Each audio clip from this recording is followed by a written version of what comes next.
The first panel and witness is Lord Hall, former Director General of the BBC, and then with Lord Birt in the second panel, former Director General of the BBC, and then we're joined in the third panel by Tim Davey, the current Director General, and Richard Sharp, the current Chairman.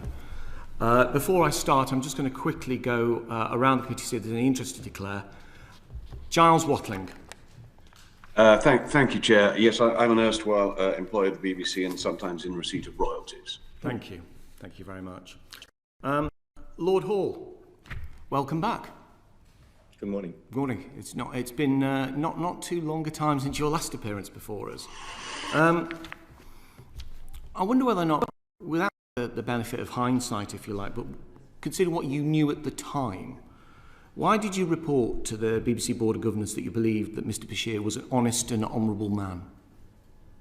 Well, let me start off by saying, if I might, to acknowledge how hard this has been, the Lord Dyson investigation for the royal family, for the two princes, and I'm sorry for the hurt caused.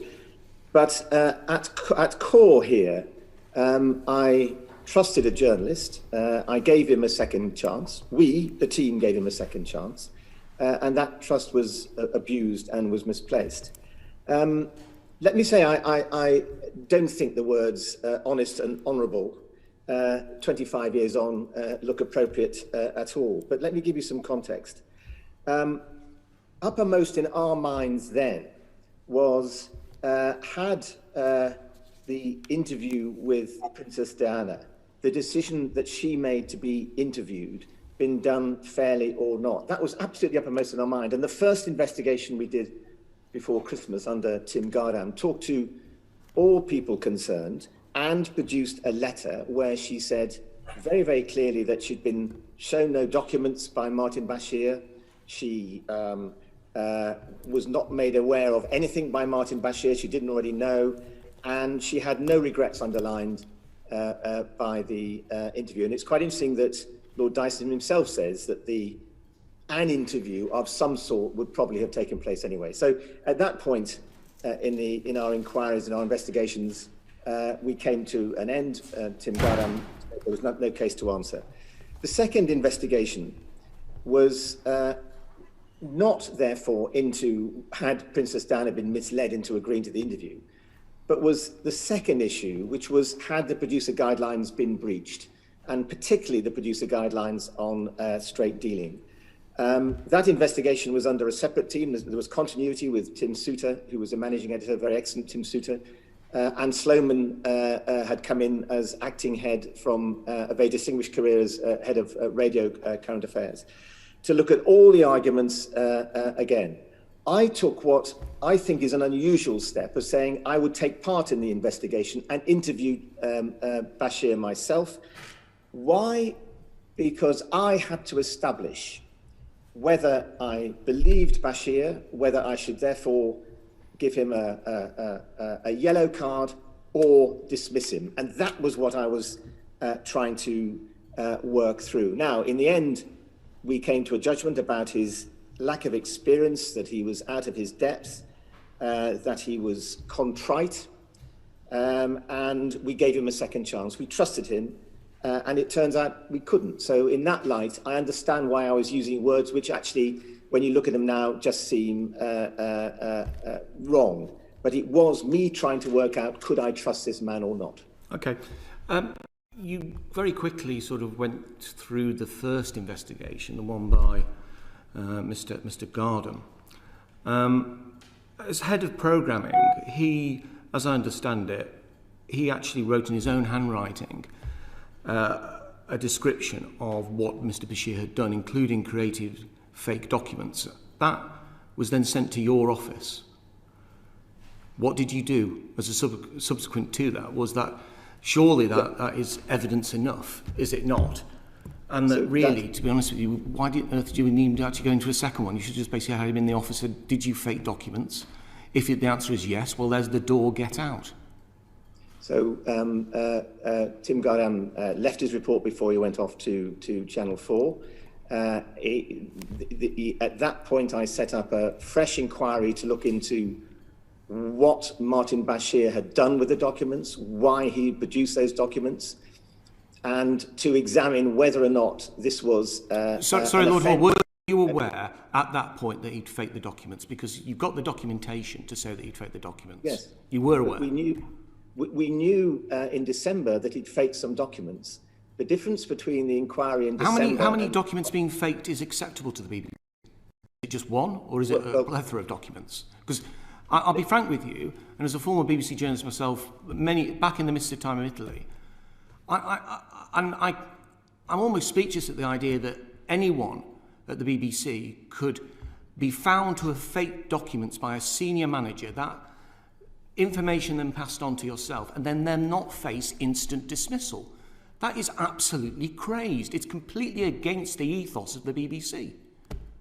So what we did in the second inquiry was to examine why he'd faked those documents and where they'd been used, and his evidence for those documents. And what he told us at the time was that they were a collation of information he was gleaning. We told him, having had an hour and a half at least with him, when he ended up contrite and in tears, saying that he understood that he had made a mistake. Now, we then decided at that point there was a clear breach of those editorial guidelines on straight dealing with people who are prospective candidates for a programme. What he had done had not gone anywhere near air. If it had gone anywhere near air, that would have been an extremely serious offence. And we decided that we would give him a second chance because he was so contrite and because the guidelines on straight dealing, he understood the mistake he'd made. I then went on from there to ensure that as the new guidelines were being drawn up by the BBC, that the new guidelines that were drawn up by the BBC had very, very clear lines on the production of fake documents. Now, those fake documents then came out in the guidelines as, being forbidden from then on. Those were not in the guidelines at that time, and they needed to be, and I made sure that they were. But your response, you say those once you found out that he'd faked documents, was to set up another inquiry into the extent of the faking of documents, which, by the way, helped effectively trick a mentally vulnerable woman into giving a TV interview, which obviously we can debate whether or not that had further consequences, but that's the upshot of that. And your other response, though, was to effectively blackball the person who faked up the documents and then said that they had done so and come clean about it. Mr. Wiessler, where is the morality in any of this? Well, when I look back at in hindsight, it doesn't have to be in hindsight. It's a simple. You can't go and blackball someone all because effectively they've undertaken work which they then find out has been used for nefarious purposes, and then to have tea and sympathy with the person who's actually perpetrated all this. This isn't just a failure of management; it's a failure of morality. Well, it wasn't, may I just stress, tea and sympathy with Martin Bashir. It absolutely was not. It was a very tough and hard interview. Mr. Wiessler was a freelance graphic designer. We were dealing with a very difficult and unhealthy program culture. Steve Hewlett, the editor of the program, who I trusted and still trust to manage the program, made that absolutely clear. We'd had two inquiries into all the evidence around Martin Bashir when everybody had been spoken to. And in the heat of all that, of course I regret the language that we used about Mr. Wiessler, and also I think we could have managed that better. Well, not just the language, it's the action. It's not just a question of language, it's basically putting someone's career on ice for no good reason whatsoever. In fact, for doing the right thing. I've got another question here just before I carry on with mine, from Steve Bryan on this particular issue. Steve Bryan. Yeah, Lord Hall, just very briefly on this issue, just looking back and following up on what the chair's discussing. I was once a very junior reporter at the BBC. I left before I became anything more. But immediately after this interview, questions were raised about the way in which Mr. Bashir had secured the interview. And I just wonder, did it not raise any alarm bells when the scoop of the century, which this undoubtedly was was granted to a very junior reporter at the time. I can't imagine that when I was working for BBC Radio Surrey as a junior reporter, as a young man, that I would have scooped an interview like this and BBC management would have said, good for Steve. Did it not raise any alarm bells at all that suddenly she agreed to this interview as to how he managed to secure it? It seems incredible not. Well, I knew about the interview about a fortnight before it actually took place. The interview and Bashir was being managed by Steve Hewlett, the editor of the programme, who I trusted enormously. It was also being looked after by the controller of editorial policy, Richard Eyre, and it was also being looked after by Tim Gardam, the head of current affairs. News by its very nature is devolved. As you know, we have hours and hours of coverage each day. And your trust, therefore, into the teams that are actually pulling together programmes, or in this case, this interview, must be very strong. And I trusted Steve Hewlett, the editor of the programme, to manage Martin Bashir and the interview properly, as I did Richard Eyre, who's a controller of editorial policy, and Tim Gardam too. So it's based on trust. I went through the questions with Martin, well, not actually with Martin, but with the team of Hewlett and Eyre and so on. And I briefed the Director General about this because there was an issue around whether or not the chairman should be briefed, given that he was married to a lady in waiting for the Queen. But listen, on all of this, there was a very, very close relationship we had between the Director General right the way down to the programme editor. And that trust you have in each other's judgment and being honest with each other about what's going on is how you build programmes. It's how you, in this case, win an interview and make sure it's properly done. So look, we get involved, we all understand that, but you either very close to it or it was just devolved. Which was it? Are you seriously saying with an interview that was granted to a junior reporter with the wife to the heir to the throne that nobody questioned how that happened? Did it not cross your mind? I'm so sorry. Did that not cross your mind, Lord Hall? Yes, we asked about, of course, about how it had come about. But of course we did. But I go back. You trust the team of Tim Gardam as head of programmes for current affairs, the editorial policy controller, and Steve Hewlett, the editor, who is sadly no longer with us because he would have a lot to say about this, I am sure, to ensure that the interview was properly got and that it was also properly done, as indeed it was.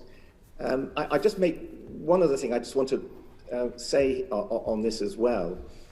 Lord Dyson is very, very clear in his report, quite high up in his report, that an interview would have happened anyway. Indeed, he mentions the fact that I think the Princess was going to meet with Nick Witchell at the end of August. That never took place because Steve Hewlett said, no, we're going to go down a route of Martin Bashir. So the context, now we know, was actually that an interview, according to Lord Dyson, was very, very likely. In this sense, Martin Bashir got it first. Okay. Thank you. Thank you, Steve. Let's turn to more recent matters, and for me personally, a little bit more concerning, the rehiring of Mr. Bashir under your watch. I read with interest the report produced by the BBC yesterday regarding this, and for me it raises more questions than it actually answers. If I may, I'm going to put some of those questions to you as the person in charge at the time. At what point were you personally aware that Mr. Bashir had been rehired by the BBC, and what did you think of that given his history in the organisation? I knew after the appointment had been made. I think what Mr. Macquarie said in his report, the BBC said in his report yesterday, was that Bashir was not rehired because of some sort of cover-up. He said that was entirely unfounded. And he said there was absolutely no evidence of me being involved, which there wasn't, in the appointment prior to the appointment, and that's exactly the case. Putting aside Mr. Macquarie's supposition that it's entirely unfounded that Mr. Bashir was rehired in order to effectively keep him quiet, I wonder if you could, as the man in charge, you could comment on the process on rehiring, which I have to say I find utterly extraordinary. There were 3 internal candidates who were interviewed for the post and deemed unsuitable. The job was then advertised externally and 18 CVs were received, but only Mr Bashir was selected from these external candidates. Now, I've spoken to the BBC, people at the BBC in the interim, and they've never heard of such a situation where only one candidate gets selected for what is a very expensive process in advertising externally. Can you shed any light for that of the committee of why it is that only one candidate from 18 was interviewed, and that one candidate was Mr Bashir? I can't shed any light on that because when you're running an organisation as big and as complex as the BBC... do you think that's right? Do you think it's right then? Do you think it's right that that was the case, that 18 CVs were received but only one? I mean, presumably this wasn't like chances. It's pretty serious people who'd be applying for this, and only one person granted an interview. I really can't comment on that. I mean, the person who's in charge of this, I think, is Jonathan Munro, the head of news gathering then, now deputy head of news. He would be able to amplify what the process was. I go back, Chair. I was running the organisation of 20,000 odd plus people. You can't be across every detail. Yeah, but this is a known liar. This man's a known liar who's come back through your door, and even if you found out about it afterwards, you just didn't even think about inquiring how the process actually occurred. Therefore, well, I go back. It's not for me to second guess directors or people who are running large departments. I go back. You trust them. You trust them to make the judgments, to do all the soundings out that need to be done. I read in Mr Macquarie's report that Jonathan Munro had spoken to Steve Hewlett, the former editor of Panorama, someone whose judgment you would trust. But, you know, they came to their own decision about the rehiring of Martin Bashir. And as I say, it's also clear that if we knew then what we know now, then of course he wouldn't have been rehired. All right. Okay, well, we'll take a word for that. 18 CVs received, so that's one element of this. But let's look at a further part of the rehiring process. As I understand it, internal candidate X, who had failed to make it through, was reintroduced into the process and joined by a candidate Z, another internal candidate, who later withdrew, which is quite interesting that they later withdrew. But anyway, so after an internal and external advertising campaign, Mr Bashir only had to beat someone who had already been deemed to be unsuitable for the job. It was a complete charade on your watch. Now, I understand what you say about trusting people, but they badly let you down here by only interviewing one other person against Bashir, and that person had already been deemed unsuitable for the job. Well, I understand that the then Director of News, James Harding, didn't want to see more than 2 people. That's his prerogative.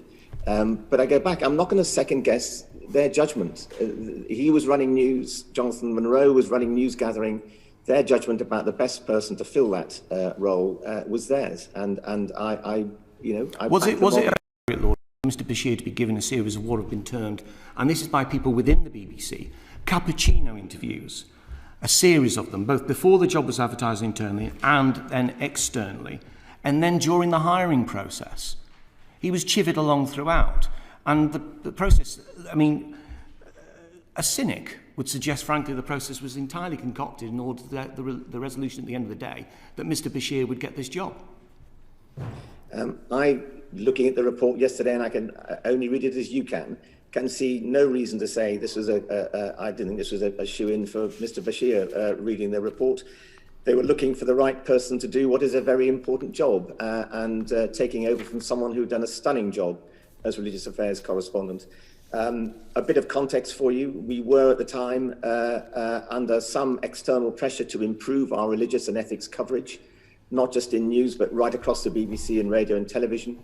I asked James Pennell, who was then the director of radio, to look at that and to write a report for me on how we could improve our coverage.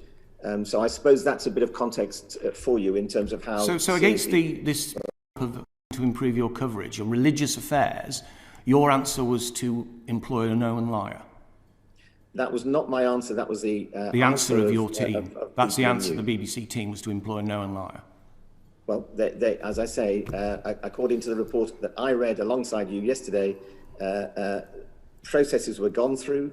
and they came to that conclusion. I'm not gonna, and as I said to you, I'm not going to second guess my director of news on that. Okay. How much was Mr. Bashir paid as first correspondent and as religious editor? I can't answer that question either. I don't know. Well, my information is it's likely to be 80 and 120,000 pounds. He was employed at 3 years after his rehire. We're talking over £250,000 in salary, even by conservative estimates. Were you aware of his output at the BBC at that time? What did he do for his money, is what I'm asking you. I honestly, Chair, I'm sorry to be unhelpful, but I think these questions are better asked at the BBC, at the people who ran him at the BBC. You were the DG. You were the DG, and also, frankly, you can't be unaware that you come for a parliamentary equity and you're going to be asked these questions. Well, look, I'll go a little bit further with this and see if you can provide any comment for me. He's employed for about 3 years, probably made about £250,000. We did a trawl through the BBC News website and also on BBC Output. We found that he basically appeared on air and on the website about half a dozen times during that time. It's about £40,000 a time. Quite nice work if you can get it, isn't it, Lord Hall? Well, that's not an effective use of a correspondent. I would completely agree with you.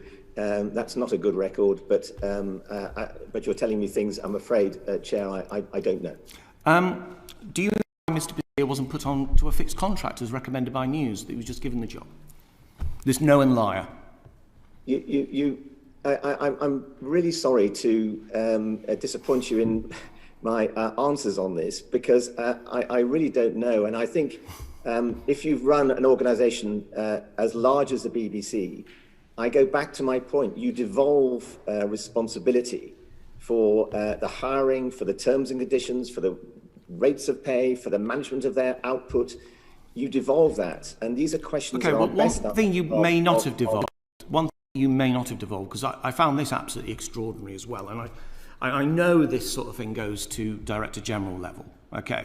And that is basically why Mr. Bashir was allowed to moonlight for ITV whilst working as a BBC staff editor. Now, freelancers are allowed to work outside. Of course they are. That's the definition of freelancers. But to have a major news editor working for a rival network in his spare time, and it seemed he had a lot of spare time, didn't it?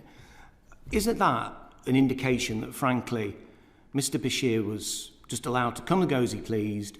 He was given this wonderful sinecure, and then he was also effectively allowed to go and earn money elsewhere. And as DG, would you not be across the fact that a major news editor was working for the opposition on the quiet?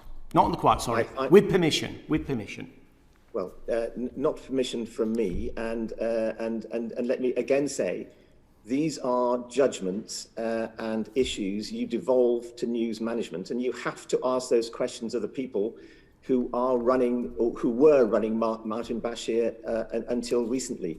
You know, the notion, Chair, that a decision about where Martin Bashir is deployed.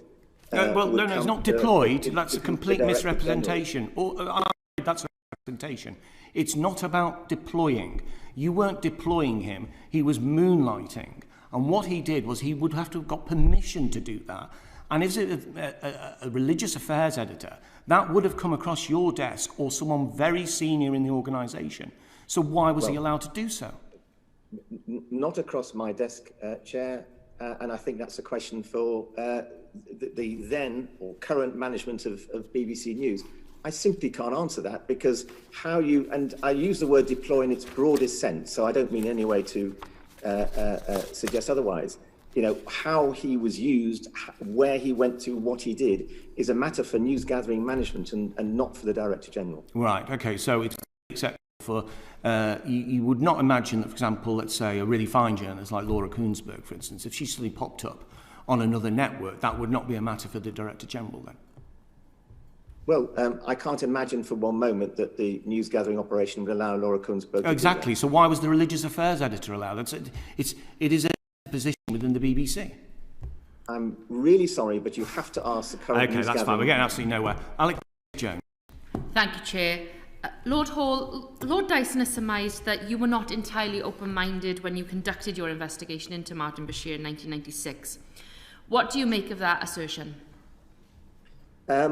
It's not true. I mean, the minute on which he bases that assertion, if I recall, goes on to say that I reported that the documents played no part in her decision to do the interview, that she'd written to us absolutely saying that.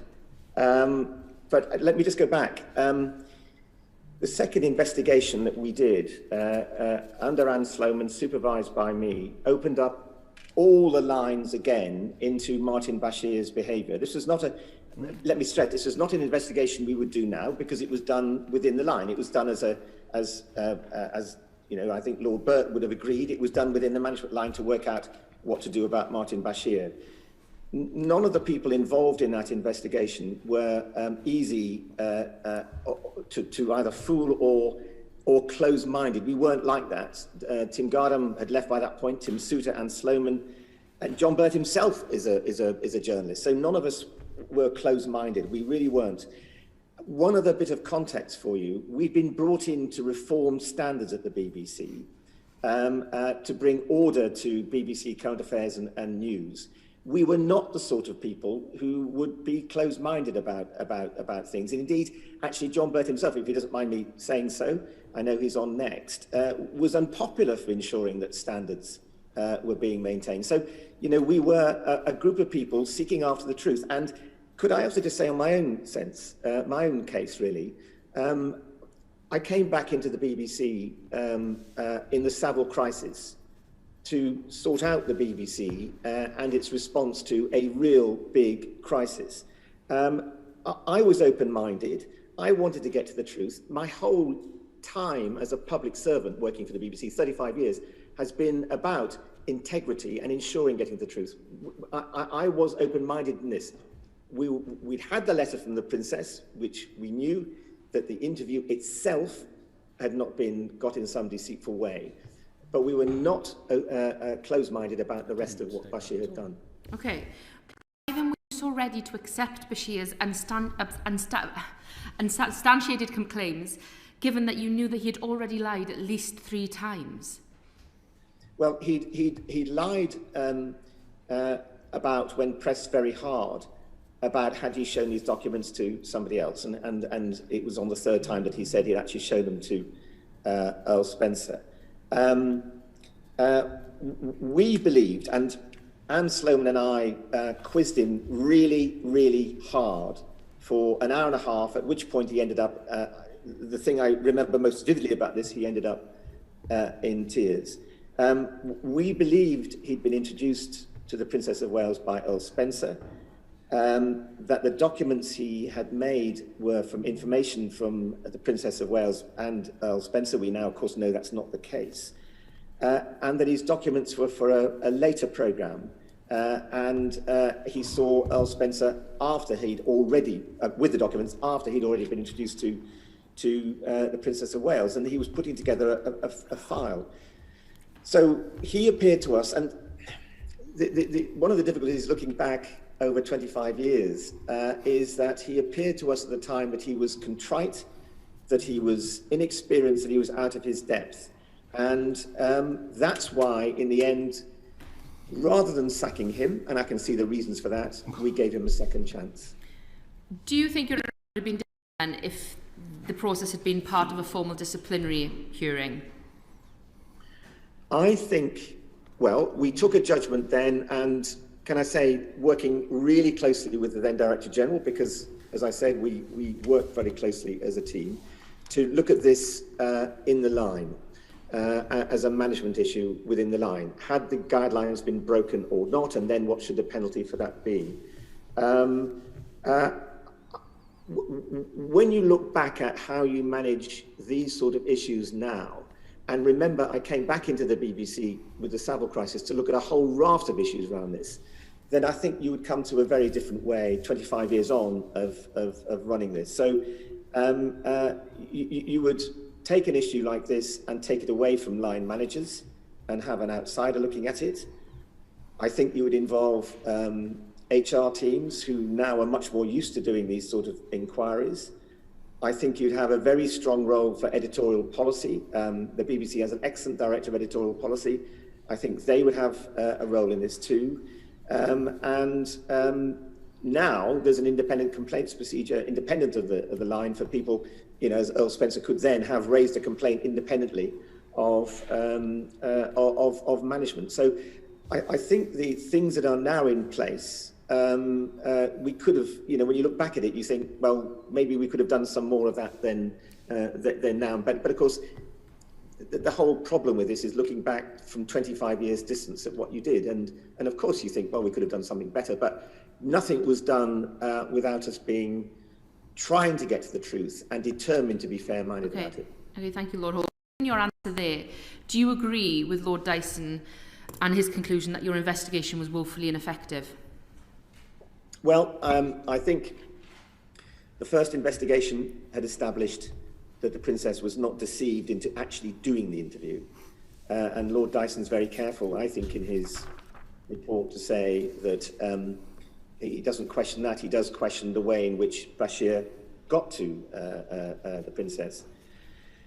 The second investigation, we gave Bashir a yellow card. We didn't get to the bottom of the lies that Bashir had told us. We weren't trying to conceal anything. I mean, I really do want to kind of stress that. But we were lied to, and our trust was misplaced. And you know, bluntly, Bashir took us all in, from the Director General down to the Programme Editor, Steve Hewlett, someone who we trusted, you know, greatly. Is it fair to say that you consciously decided not to approach Earl Spencer for fear what he might say? No, it's not. I mean, our records show that Earl Spencer and Steve Hewlett, the editor of Panorama, no longer with us, actually did speak around the weekend of the Mail on Sunday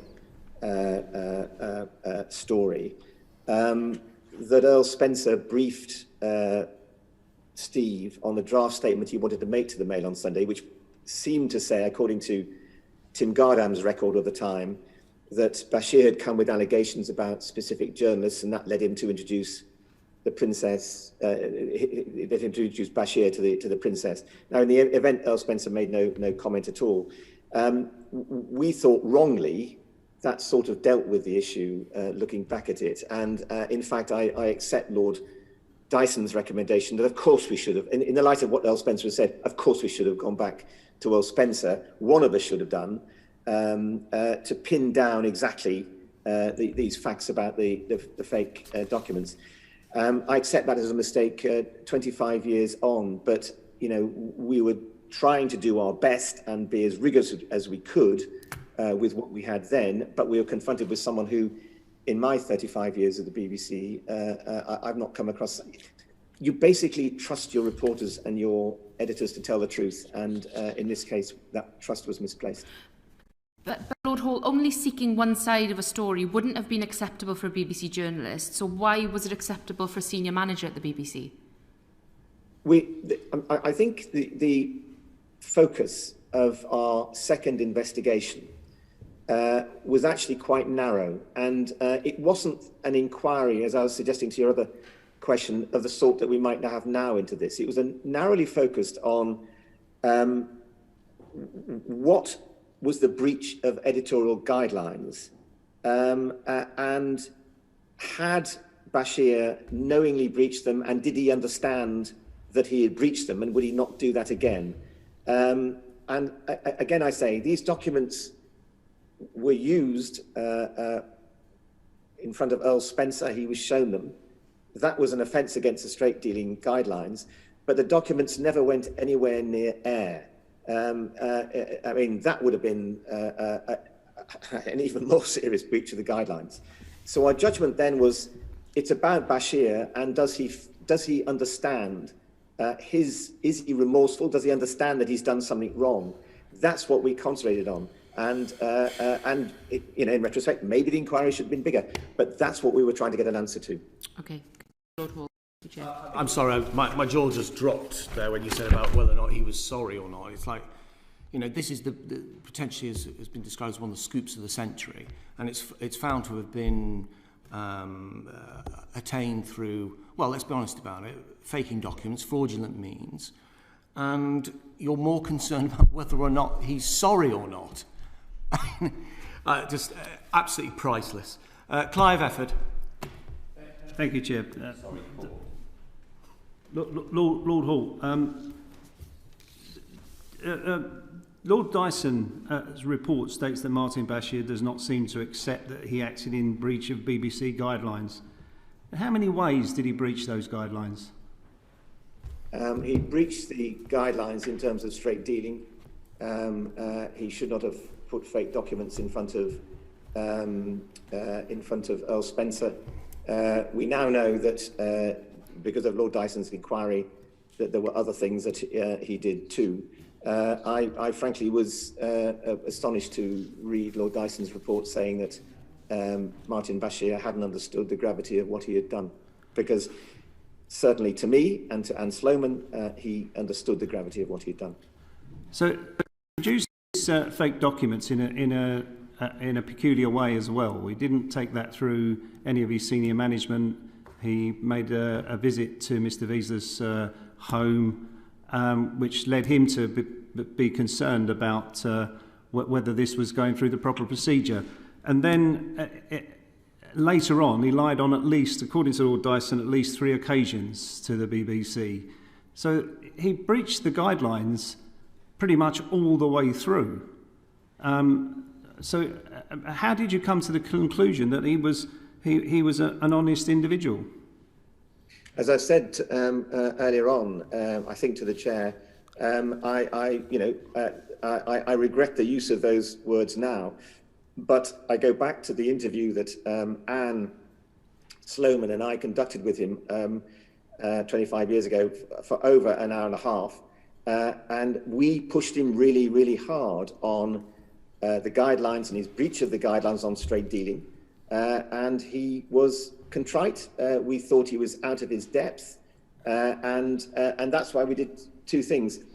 One is to ensure that he was properly and carefully and closely managed going forward by Steve Hewlett, the editor of the programme, who, as I say, we trusted hugely, and I still trust, and I wish he was here to talk more about this, but alas, he's not. And the second but you're repeating yourself. Can I just get back to? I mean, in that room, you could have been, you could put him under a spotlight, stabbed him with a cattle prod, but the fact is that there were all of these breaches of the guidelines. There was the way he got those documents made. There was the lies that he repeated when he was questioned about it. There was the fact he used the fake documents in order to gain access to the Princess of Wales and get that interview. All of that surely must have added up to you to a serious breach. I think the Prime Minister got sacked for less when he was working for the Telegraph. So, I mean, how is it that you came to the conclusion that he was an honest and honourable man? It was a breach of the guidelines. There was absolutely no doubt about that. The decision we had to make, and it's a decision lots of managers have to make in all sorts of different places, is if someone breaches the guidelines, it's the first time they've done it, do you say, that's it, farewell, you're sacked? Or do you say, all right, you're remorseful, you understand it, we'll give you a second chance? And that's what we did. And we did it having listened to him, having talked to him 25 years ago. Now, in the light of what I now know about Bashir, was that the wrong judgment? Well, yes, it was. But we trusted him, and we clearly shouldn't have done. Okay, I say just a failure to just acknowledge the facts that were in front of you. So can I just take you back to something you said to the chair at the beginning of the meeting? You said that you produced guidelines on how to produce fake documents. Is that what you really meant? No, I'm so sorry. If that's how it appeared, that's not really what I meant. So there were 2 consequences to this, and I won't repeat one of them, but it was to do with management of Bashir. The second one was we were in the middle of revising our editorial guidelines, and I ensured that the control of editorial policy, then Richard Eyre, amended the guidelines to include some paragraphs on the faking of documents to make sure that it was clear that this was not acceptable. That was not in the guidelines at that time. So the BBC organisation needs guidelines to its reporters to tell them not to produce false documents. The guidelines are there to tell reporters, producers, to act as the wisdom of how to conduct themselves across all the things that they're doing. And they're an important set of documents. In fact, before I left the BBC 9-10 months ago, I got a new set of guidelines which reflects where we were then on terms of editorial policy to be published and to go around to the staff. And do you consider in hindsight that Mr. Wiessler should have been treated as a whistleblower? I know legislation may have followed on from that regarding whistleblowers, but shouldn't he have been treated more in that way by the BBC, and shouldn't they have been grateful for him coming forward with his concerns about those documents and how they might have been used?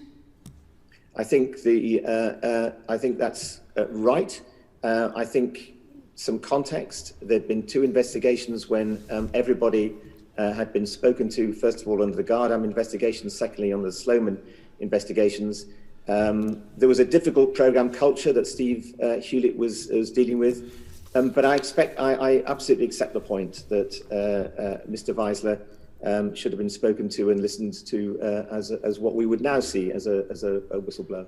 But he was listened. That's the point. He was listened to both by Tim Gardam and again in the second investigation. I understand, but I already said what I feel about the treatment of Mr. Wiessler, and I'm sorry for the language. I regret the language we used. And there doesn't seem to have been a satisfactory explanation from Martin Bashir as to why he had these false statements, bank statements made up. But couldn't it have been, and did it ever cross your mind, that given that Earl Spencer and the Princess of Wales were concerned that they may be being conspired against, that these documents could be used just to feed that theory in order to obtain that interview? And did it ever cross your mind that that's why they were produced? Because it was peculiar to go so far to confirm what they believe to be facts of information that had been supplied to Martin Bashir. So the timeline we were working on, and which Martin Bashir told us, and remember, we were talking all the time to people like Steve Hewlett, the editor of the programme, who worked closely, supervised Martin Bashir, was that he'd been introduced to the Princess by Earl Spencer, and that the documents he had drawn up came from information gained from the Princess of Wales, that actually he then took those later, having been introduced to the Princess of Wales, to Earl Spencer. Now, we now know that timeline was wrong because of the very strong evidence that Earl Spencer has come up with. But at the time, we were lied to about that as well. Yes, but what amazes me is that both at the time of Martin Bashir and also the time of his reappointment to the BBC, that there are all these top journalists have a remarkable amnesia when it comes to remembering the facts around what they did and didn't know about Martin Bashir. For instance, is it likely that these journalists that interviewed Martin Bashir about being employed in the BBC knew nothing of the scandal that surrounded Martin Bashir when he was employed at the BBC previously? Seriously, is that likely? What I understand from the report that I read yesterday from the BBC is that the head of news gathering had spoken to Steve Hewlett, the former editor of Panorama, and had been briefed by him, and then the judgments about Martin Bashir's re-employment were made by him and by James Harding. So, in that sense, that was his due diligence. Well, let's just go to the conclusion of the BBC's report into the re-employment of Martin Bashir that was published yesterday. And right at the end, it says that I have no doubt that if any of the individuals involved in the appointment of Martin Bashir in 2016 had been aware of what is now publicly known as a result of the Dyson report, Martin Bashir would not have been reappointed to the BBC. But you did know. You'd done the inquiry. You knew he'd lied to the BBC on several occasions. You knew he'd produced that false document. You knew he'd used those false documents and shown them. Well, he'd certainly shown them to individuals. Yet you allowed him to be re-employed back into the BBC. And is it likely, and before you come back and say you didn't know, because it's remarkable how much people in the BBC don't know about very important decisions, but is it likely that when they were about to appoint Martin Bashir to such a sensitive position back in the BBC, that no one knocked on your door and said, we're about to re-employ Martin Bashir, or we are interviewing Martin Bashir? No one did that. Well, they didn't. And to go back, my own view is exactly the view contained in the Macquarie report that you were reading from just then, which is we didn't know 25 years ago the scale of what Martin Bashir had done to gain access to the Princess of Wales through Earl Spencer. So you go back to the fact we didn't know 25 years ago what we know now. And if we knew now through Lord Dyson what we know about Martin Bashir, then of course he wouldn't have been re-employed. That's my view. Okay. Thank you. Kevin Brennan. Allegations against Martin Bashir at the time that were made in the press of public interest, in your view? I'm so sorry, I missed the top of that question. I'll repeat it. Were the allegations that were made against Martin Bashir in the press at the post the interview, were they in the public interest, in your view? Were they of public interest? They are in the public interest, of course. Were they of public interest at the time, do you think? I think they were of public interest. Why didn't the BBC report on them at the time if they were of public interest? Well, it's interesting because Lord Dyson asked me about this and referred to a particular piece, I think, by Paul Donovan in the Sunday Times, where Paul Donovan raised the issue of why didn't the BBC report on this? All I can say is that there was absolutely nothing from me that said this is not to be reported upon, completely not. Not least because I know in all my experience at the BBC that the best way to get a story covered in the BBC is to say, about the BBC, is to say, don't cover it. Yeah, because, okay. Well, you relieved it wasn't reported at the time? I can't recall at all. I don't think I'd been relieved or not relieved. I can't remember anything about that. Were you surprised that it wasn't reported at the time, given that you say that you believed it was of public interest? I can't recall 25 years ago whether I was surprised or not surprised. Can you recall the feeling you had at the time about it not being reported after you'd done your investigation? Can you recall any reaction to that, or thinking anything about it at the time, or is it all a blank? All I can say to you is it's very difficult looking back over 25 years, but can I just say I have never, ever, in all my years in the BBC, 35 years in the BBC, tried to stop a story about the BBC. I'm sure it's true, Lord, but that's not what I'm asking you. I'm asking, can you recall any feelings, thoughts about the fact that this story wasn't being reported despite it appearing on the BBC, despite it appearing in the Sunday Times and other publications at the time, the Daily Mail? I want to answer honestly to you, and I can't remember what 25 years ago. My apologies. Okay. Lord Dyson doesn't believe the BBC's story on this in his report, that all the news editors individually decided autonomously that the Bashir story was not newsworthy, and he believes the Sunday Times story about there being an official line not to report it is true. Is he wrong?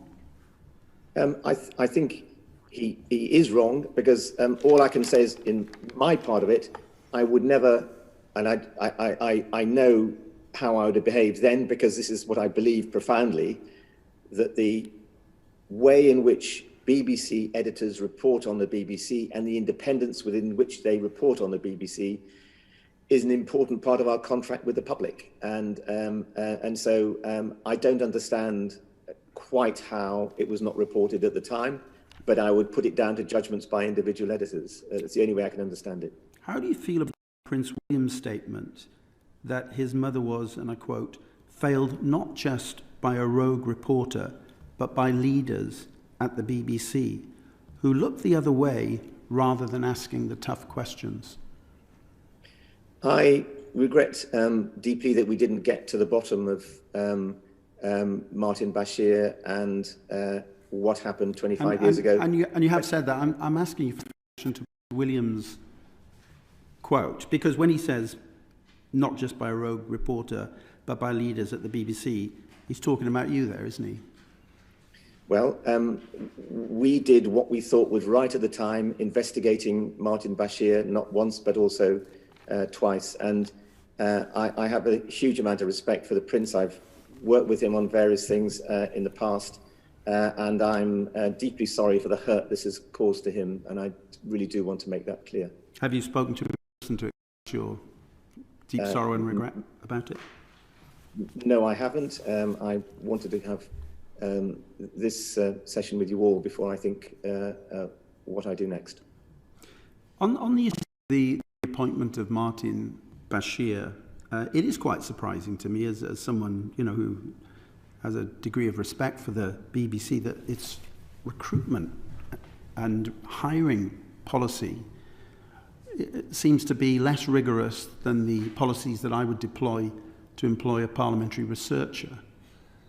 When I appointed parliamentary researcher, I advertised the job externally, often get more than 200 applications, always go through all of the CVs, throw out the ones that can't spell my name, and keep the rest, and then create a long list and a short list and work with some of the people, interview, have some little practical exercises to see if they're suitable for the job, and appoint the best person for the job.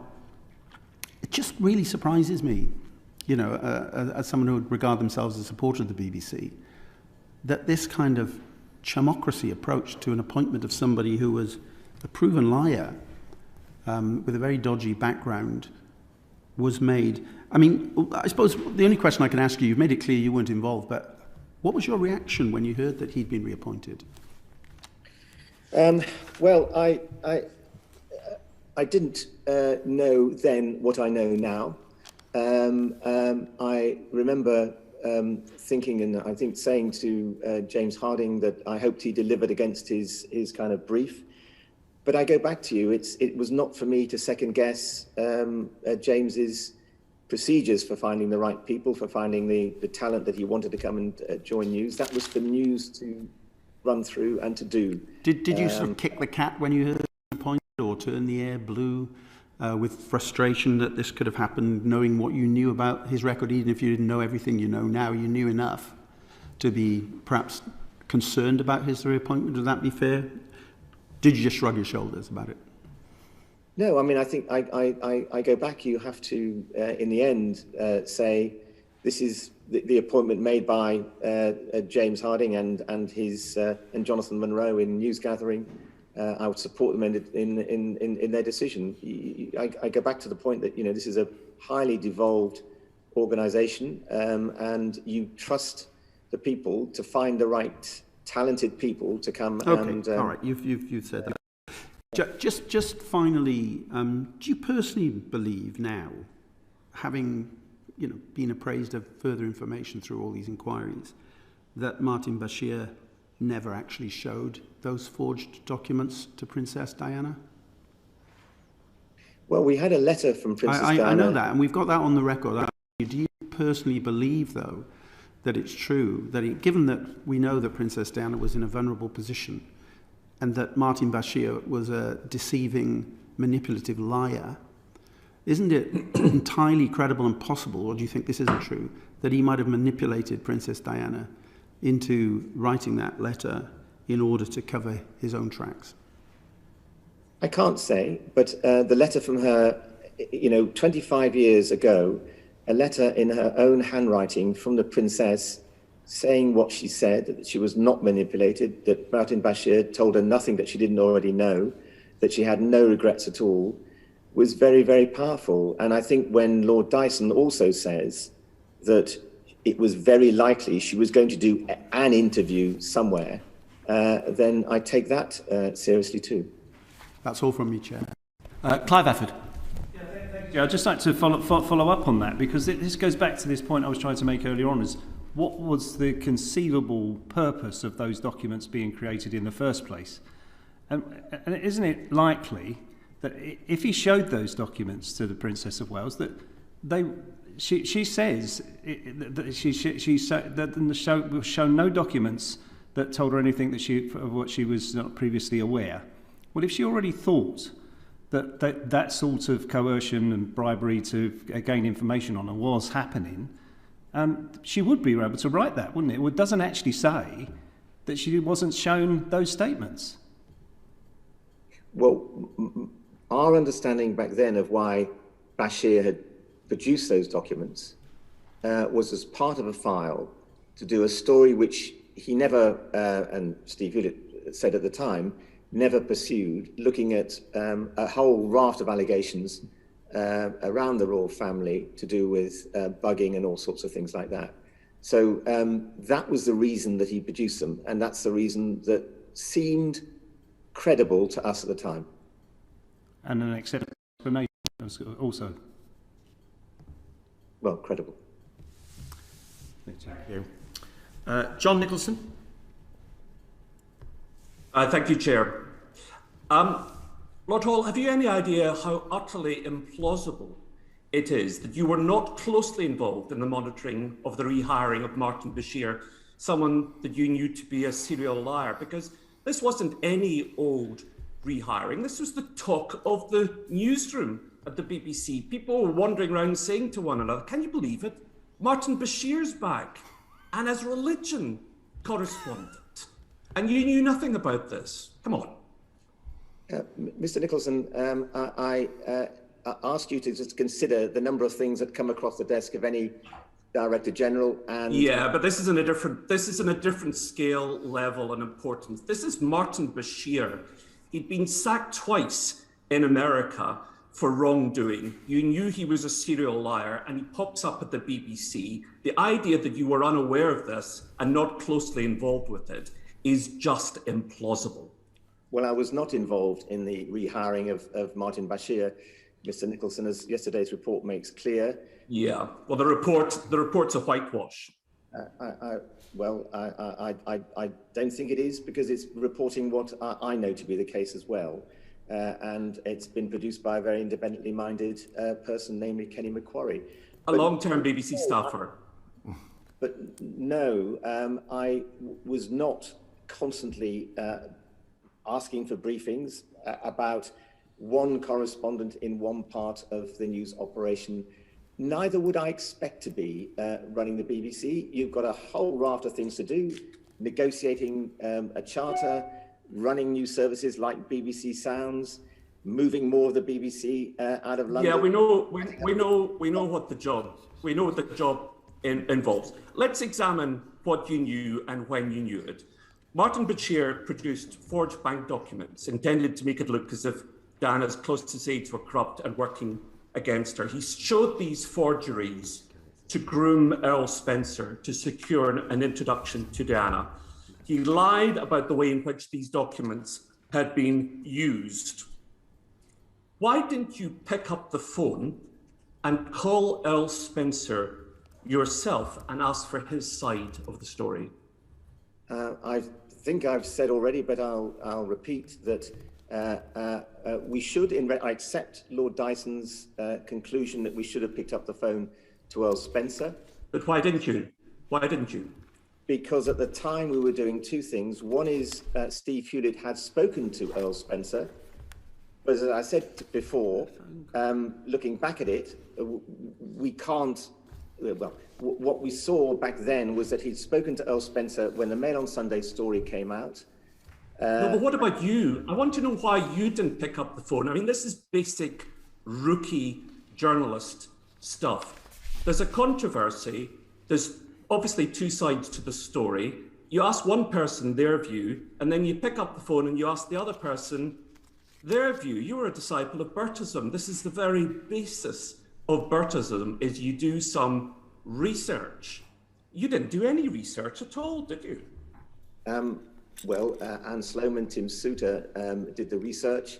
So it was all their fault? And no, they did the research. Anne and I then interviewed Martin Bashir. But the point is, we were looking at something narrower, and in retrospect, in terms of Dyson, that was a mistake. But the narrow point we were trying to make was, had Bashir breached these guidelines, and then what do we do about that? Well, you shouldn't have set such narrow parameters. You should have gone where the story led you. But of course, worse, you painted Earl Spencer as a co-conspirator with Bashir, involved in falsifying the content of forged bank statements. You'll understand Earl Spencer's outrage at this. I have in front of me here the document that you wrote, and you said that Earl Spencer had showed some documents to Martin Bashir, including a bank statement. Earl Spencer did no such thing. Martin Bashir showed the forged documents. And you wrote this and gave it to the board, and it was false. And it's got your name on it. And I accept that that it's false because we were lied to by Martin Bashir. And you did no research. And now, you met Martin Bashir and reported back to Lord Birt. He is an honest and an honourable man, but you knew he wasn't. So let's look back at the Tim Gardam memo. Now, he was the head of weekly programmes, and he'd given you this memo, and it had told you that Martin Bashir had lied 3 times. What happened to that memo that he gave to you? I acted upon it and had as Tim Gardam in his memo, which you've got in front of you, makes very clear, we should look into this all over again. We did exactly that with Tim Souter and Anne Sloman. Where is the memo? Where is the memo? I presume you're reading the memo given by Tim Gardam to Lord Dyson. Yeah, but where is the original copy that was given to you? I'm sorry, I don't know, but I'm reading... Did you place it in the BBC? This is a very important document. Did you place it in the BBC's files with the other Bashir notes? I can't tell you. This is 25 years ago, Mr. Nicholson, and I can't tell you what happened to the various documents that... It's gone missing. Did you destroy it? Absolutely not. I mean, can I just go back to my position and the way that I looked at all these things? I approached this with an open-minded way, trying to get to the truth, and we, and not just me, but others, were lied to by Martin Bashir, and that's at the root of it. We were in no way to cover up. But you knew he lied to you, so you're not telling us something that's new. You knew that at the time. Well, fortunately, this missing document, which is so key to the Dyson inquiry, it found its way to Lord Dyson. Now, you'll understand why this document is so important, because it predates all your assurances to the board about Bashir's honesty. It shows that you knew he'd lied to secure the interview because a senior colleague had told you that, and this document has disappeared. Fortunately, its original author had kept a copy of it, which is why Lord Dyson got it. Lord Dyson called you woefully ineffective, and even more damningly, Prince William said that you chose to look the other way. Do you know how much the Dyson inquiry cost? No, you have to ask the BBC that. Well, I can tell you. It cost £1.4 million. That's 9,000 licence fees directly as a result of your negligence. Lord Hall, it's really very hard to believe that you were once thought of as a safe pair of hands. Having presided over the BBC Equal Pay cover-up, the pensioners' TV licence fiasco, and now this scandal, don't you think perhaps that a forfeit of some of your lavish BBC pension would be appropriate? Let me just say that I have been a public servant for 35 years at the BBC. running news. I then left and did public service, running the Royal Opera House, which at that time was in crisis. I rescued the Cultural Olympics for the Olympics in 2012, and I came back to the BBC, which I never thought I ever would do or wanted to, in 2013 to rescue the BBC from the crisis that was involving Savile. 25 years ago, myself and everybody believed Bashir. We made a mistake, but please don't let that colour the other things that I've done and which I can enumerate, but obviously won't, in terms of my public record of public service over 35 years. I've done a hell of a lot for the BBC and I think for the arts. And I regret this one thing that we all got wrong because we were lied to by Martin Bashir 25 years ago. Some rescue, Lord Hall. It was clear that you were negligent in the way you carried out this investigation. You say that you believed Martin Bashir, but in fact you knew he was a liar. And the key witness in all of this, Earl Spencer, you didn't bother to pick up the phone to ask him some questions. It's something a rookie journalist would have done. There's been a BBC cover-up, which is why you and the other witnesses are now here. Back to you, Chair. Can I just make a comment on that, Mr. Nicholson, which is, number one, I accept we should have spoken to Earl Spencer. I accept that conclusion from Lord Dyson's report. One of us should have gone back to to Earl Spencer on this issue of the documents. I accept that. But can I also say that we have not tried to conceal from the public or anyone any of the conclusions we came to around this 25 years ago. The notion that there's been some consistent line that we've drawn under this, trying to conceal something from the public, is not true. We thought we'd come to a conclusion 25 years ago, an honest conclusion, based on somebody who was contrite and was prepared to see he'd made a big mistake, someone we thought was inexperienced and out of his depths. We got that wrong. We believed him, and I'm sorry for that. Thank you. Back to you. Thank you. Giles Watling. Yeah, thank you, Chair. Lord Hall, there's one thing I don't quite understand. You repeatedly said to the Chair and Kevin Brennan and just now to Mr. Nicholson that there's a great deal that the Director General has to devolve, and that's understandable with the 20,000 employees, etc. But as you just said, you were brought in to deal with the fallout from the Savile affair, the appalling Savile affair. And coming in on the back of that, I don't understand why you weren't on your mettle more and put mechanisms in place to ensure the honesty, openness and truthfulness that we all expect from the BBC, because damage has been done. And I would have thought you would have been all over that on your arrival. And then the Bashir thing happened. Well, yes, when I came back into the BBC to deal with the Savile crisis, and it was a real crisis, there were 3 investigations going on into what should be done. I accepted all 3. When it came to the final report on how this had happened by an eminent judge, I spoke to survivors and I then ensured that we had the policies in place to ensure that such a thing could not happen again. The same thing happened with bullying and harassment. The same thing happened with equal pay, which again was an issue that we were dealing with. I brought in changes to the way that, when I came back to the BBC, the way that people were employed, terms and conditions and so on, that had not been done for a generation.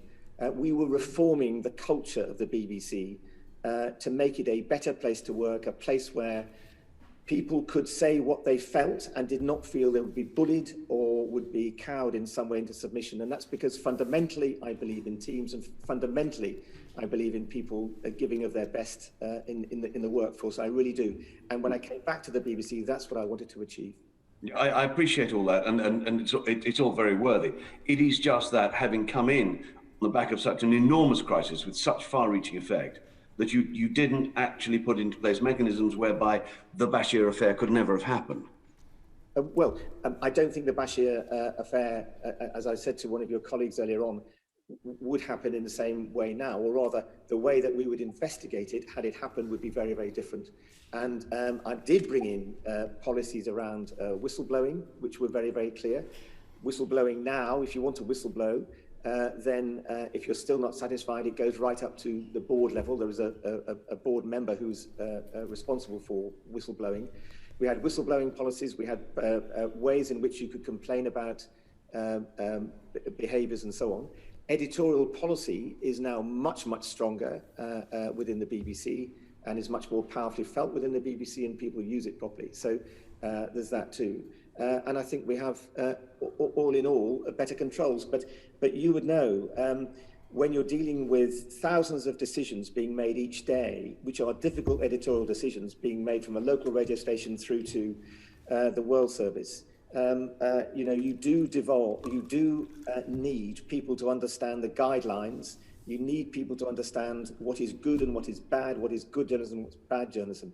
And I think we did a huge amount in my time with James Harding and then latterly with Fran Unsworth to ensure that those guidelines and what we wanted from our journalists was understood. Okay, thank you. I just think that perhaps there was too much devolution, but thank you very much. Thank you. It's fine.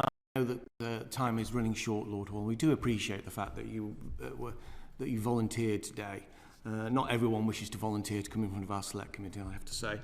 I'm just wondering whether or not you thought, first of all, whether or not you received any sort of other complaints regarding Martin Bashir's journalism during his time at the BBC, perhaps in relation to Terry Venables and the faking of documents in that case. Yes, there was an issue around Terry Venables' Panorama, which was dealt with at the time. I can't remember the details now, but I think I mentioned it in my report to the governors. And that was 2 years before the Diana fake documents. So he was a faker of documents of long standing then. Well, I can't remember the details of the Terry Venables case. Well, what happened was, the details are pretty public domain, actually. What happened was that there was a payment and loan to Terry Venables, and this was graphicised, or graphics were brought up in order to show this loan. But those graphics were fake. So effectively it showed like a bank statement that was fake. And that was broadcast on Newsnight 2 years prior to Princess Diana being shown or having been involved with fake documents by the same reporter. Yeah, and that's why I was clear about bringing in guidelines to make sure that these fake documents, I mean, that hit air from what you're saying. This document... That was 30 years ago. That was 30 years ago when that happened. Nearly 30 years ago. When he was faking documents at the BBC, and 2 years prior to Princess Diana. And sorry, and the question is, Chair? The question is, you then said that, well, I introduced new guidelines at a much later date, obviously, editorial guidelines, with Mr. Eyre, I think it was the gentleman you mentioned. That's right. That was after this faking of documents in the Princess Diana issue. Right. Okay. But were you aware that he'd also faked documents for Terry Venables? I can't recall, this is going back a very long time, but obviously the Terry Venables Panorama was something which myself and Mr. Gardan would have known about at the time. Right, okay, fine. If you'd been DG at the time that Lord Dyson revealed his report, would you have resigned? Well, I wasn't a Director General. I'd left long before it. So well, not so long ago. You could say that actually it was very timely, your leave. You obviously resigned at the National Gallery, but do you think it would be the right thing for you morally to have resigned at that point? I really can't answer that question. I mean, I left the BBC some 9 or 10 months before to go and take up the chair of the National Gallery. I obviously didn't know that this was about to emerge onto the scene. You weren't aware that it was emerge onto the scene? No, okay. Of course not. What was, just finally, one question for you. Do you think that what Mr. Bashir did was criminal? I don't know. I'm not a lawyer, and it would not be for me to say whether what he did was criminal. Well, the definition of fraud is one where you gain financial gain through false pretenses. He gained financially. He didn't. I don't think he gained from this financially at all. But lawyers better. What, in terms of his career, he got the biggest interview that there's been in British TV history almost, and that is really big to gain, is it not? And it therefore has a financial consequence down the line. Martin Bashir didn't gain from that financially. The BBC might have done. And I think some of the monies went to charity, as I recall, but I don't think Martin Bashir gained from it. Okay. We'll leave it. Thank you very much, Lord Hall. That concludes our first panel. We'll take a short adjournment of 2 minutes while we prepare our second panel. Order, order. Thank you. Can we mute the... Yeah. Is it? Sorry. Oh yeah, that's another thing as well, isn't it? Yeah. That was in BBC. Are we muted? Thanks, Stephen. No. So that's... He can never hear us.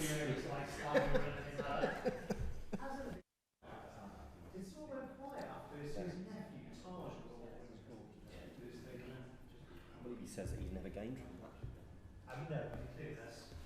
That's ridiculous. It may be an in-gain, but were it not what? Spends quite a lot of money in my local Indian takeaway. Lives in St Cross. We're still not mute. Oh. Lives in St Cross. We're not muted. Sorry, yeah. Mike's on. The mic off. On, off. Off. Off.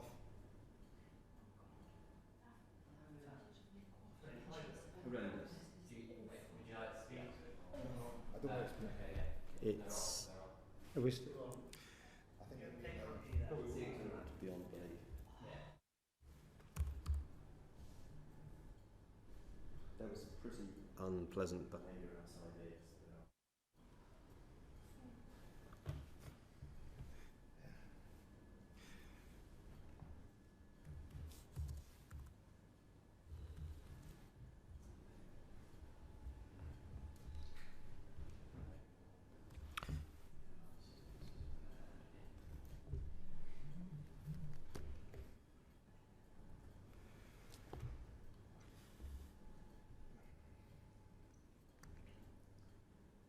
Oh, you guys don't have lunch plans. Well, we've got to finish at 1, haven't we? Stop me if you heard this one. Hello, Lord Birt. Stop. I thought you said that there was a... I thought you said there was a broadcast issue at 1 that meant it had to stop. Hello, Lord Birt. Are you That's just there? a line that Stephen uses every week. Broadcasting colleagues are stuck there. Oh, right, okay. But usually there's rooms and there's a committee book. So the change of room. Hello, Lord Birt. Hello. Hello. That's okay. We'll be starting shortly. Good. Okay. Thank you.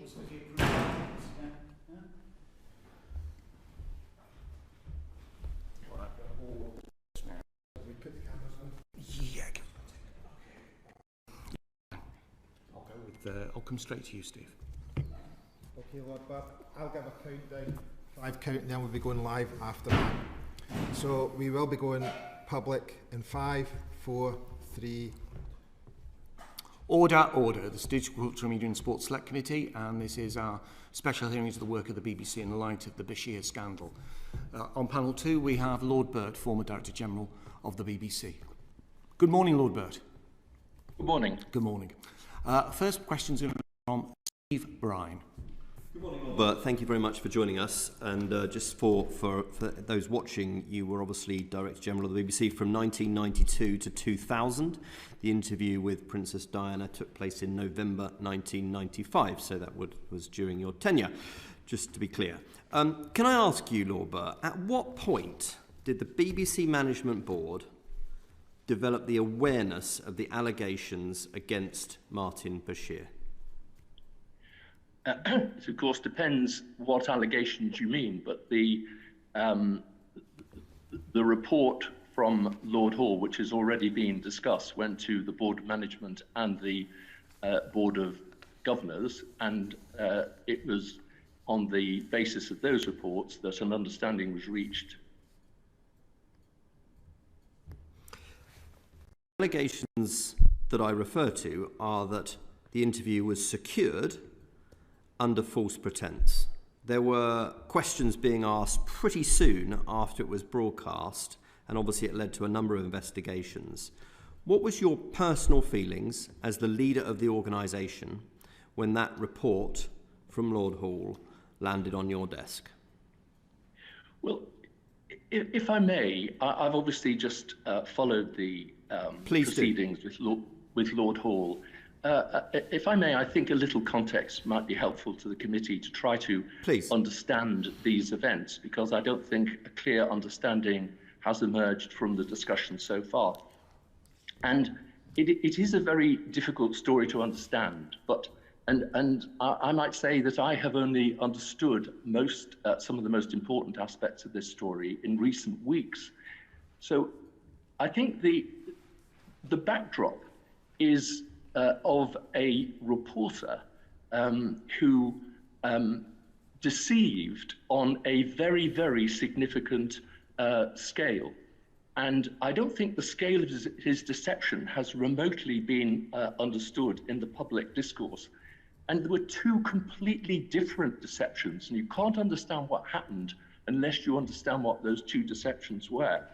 The first deception, which was cunning and callous, was the one that he meted out to first Earl Spencer and to Princess Diana, to persuade them that she was a victim of betrayal and espionage. And if you read a very important document, Richard Kay's interview with Earl Spencer, you will see that Martin Bashir came to the table with literally scores of examples and allegations.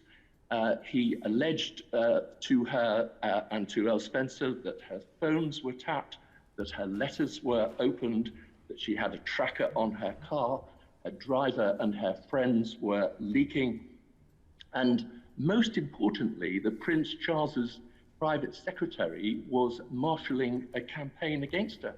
Over and beyond that, a very large numbers of stories about the press and about Prince Charles's private life. And the documents were obviously the only tangible evidence that Bashir offered Earl Spencer. We all know now that they were fakes, and we know what that is. But then you've got to understand the second deception if you were to understand how events then played out, because if it weren't for the fact that Matt Wiessler came forward, I suspect we'd have never have known any of this. But after he came forward, Martin Bashir had a problem, which he had to ensure that he escaped detection for his wrongdoing by his bosses. And he promptly created another long, complex narrative. He said, and if you look at the document in Lord Dyson's appendices, you will see it there. He claimed, and this is the document being Lord Hall's long-form report of his interview with Martin Bashir, he named individual officers of the security services and GCHQ, whom he said alleged a concerted campaign, again, of surveillance and interception, marshaled by Prince Charles's private secretary. He alleged that a friend of Princess Diana's had driven him around and shown him the junction box. If you watch John Ware's Panorama, you'll find that that friend says she never met Martin Bashir. And this is absolutely critical. Unless you understand this point, you can't understand what then happened. He said that when he met Earl Spencer gave him copies of the bank statements of his head of security, Alan Waller. And that was the prime basis for the documents. That information from Earl Spencer was supplemented by information that he then said he got from Princess Diana about the two payments on the documents, one from News International, the other from, and here he made a big mistake. He made up a name, but said that this was a front for the security services and that Waller was in their pay. This was extensive, cunning, considered, and deeply callous because of the impact it had on many of the individuals concerned. And he was utterly oblivious of the harm that he was causing. But that was the backdrop that he presented. And the essence of the story from my point of view, and by the way, I have only understood the story I just recounted over recent weeks and months. The essence of the story is that he fooled the BBC executives concerned, and you've just given Lord Hall a very hard time. You have to remember that 5 extremely seasoned BBC executives, none of them faceless bureaucrats, Steve Hewlett, whom you probably all know, Tim Souter, Tim Garden, Anne Sloman, and Tony Hall himself. The sad fact is that they believed his story. Unless you understand that, you can't understand what subsequently happened, because when it was presented at the Board Management and Board of Governors, the so-called document was presented as something that was essentially authored by Earl Spencer himself. And that helps you to understand the answer why nobody thought it right to go back to Earl Spencer, because they thought he was the prime author. Yeah, we now know that it's complete nonsense. But unless you understand all of that, you can't understand how events played out. Yeah, no, thank you. What a guy that you had in your team. I'm glad you mentioned the Board of Governors, because there was a lot of tension at the time between yourself and Duke Hussey, wasn't there, as chairman of the board? They were quite strained, those relations, and obviously he had very close relationships with senior members of the royal family.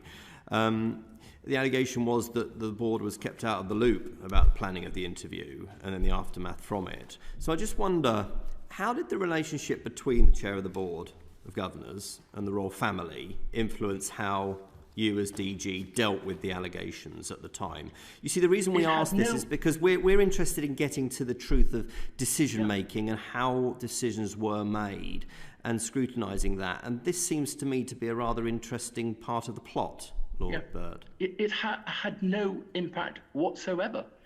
Tony Hall reported up his best understanding, we now know a completely flawed understanding, of what exactly had happened. And we all believe that was an honest account. And that was one that was shared by the Board of Management, the Board of Governors. And by the way, one that I believed for the best part of 25 years. And it came as a great shock to me when I read Tim Souter's email account well after Lord Dyson's inquiry started, in which I learned for the first time that Martin Bashir had lied. So it simply is not the case that anybody set out to deceive, other than Martin Bashir himself. As you say, quite a guy. And unless you understand this was a serial liar on an industrial scale, you simply can't understand the story. And moreover, in fairness to some of the people involved, in 100 years of BBC journalism, can we think of anybody else who behaved in that kind of way? So yes, they all believed him, hardened and experienced though they were, and we know they were wrong to believe him. But we also can see some of the reasons why. You know, the aura of Princess Diana, her letter, and you've only got to look at the interview itself and other work that Martin Bashir has done, is that he is a very skilled confidence trickster. He uses emotion. He's very persuasive.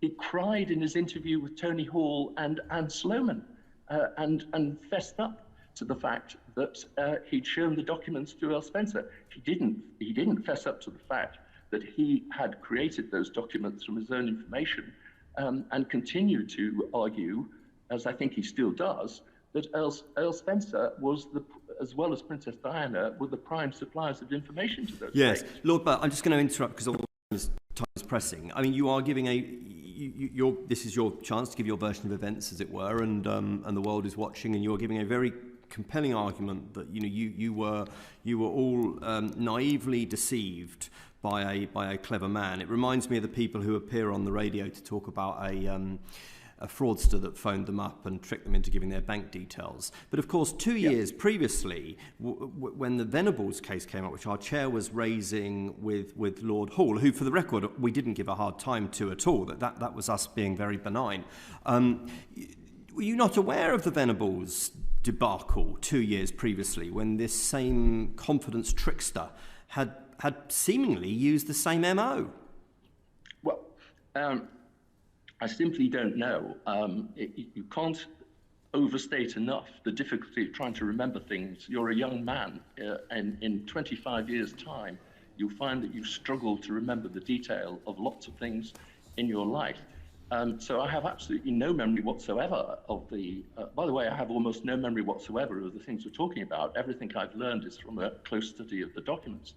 But from my understanding from the documents, not from a memory at the time, actually the Venables document is not a parallel.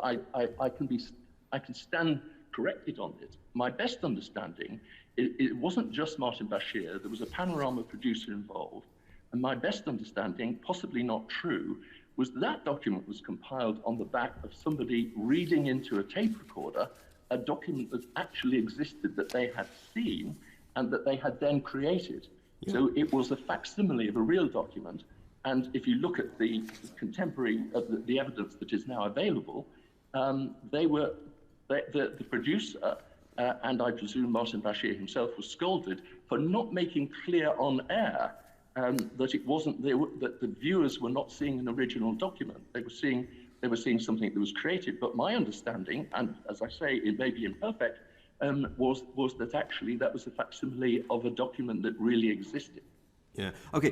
Just a couple, and then I'll close and hand back. We'll come on to that in more detail. I just want to return to the question I asked Lord Hall at the very start. You were the DG at the time. The fact that a very junior reporter landed the scoop of the century. I know your memory is vague, but presumably you remember thinking that was an incredible feat that he achieved, don't you? Did it ring any alarm bells at all, Lord Birt? No, absolutely none. I mean, I think you can overstate the junior. He's in his early 30s. He's worked in the BBC a number of years. He's worked on other current affairs programmes. He's risen up the ranks to Panorama. What I did understand and is embedded in my memory is that he didn't. I mean, I think he probably did set out to get an interview with Princess Diana, but that's not the story that was being told. What he set out was to make a panorama on the surveillance of Princess Diana and the royal family. Not an unreasonable thing to do, because remember, in the previous couple of years, two private phone calls, one from Princess Diana, one from Prince Charles, had been intercepted and published. So it wasn't fanciful to assume that there were difficulties around surveillance and bugging of members of the royal family. And my understanding is that was the journey he set out on.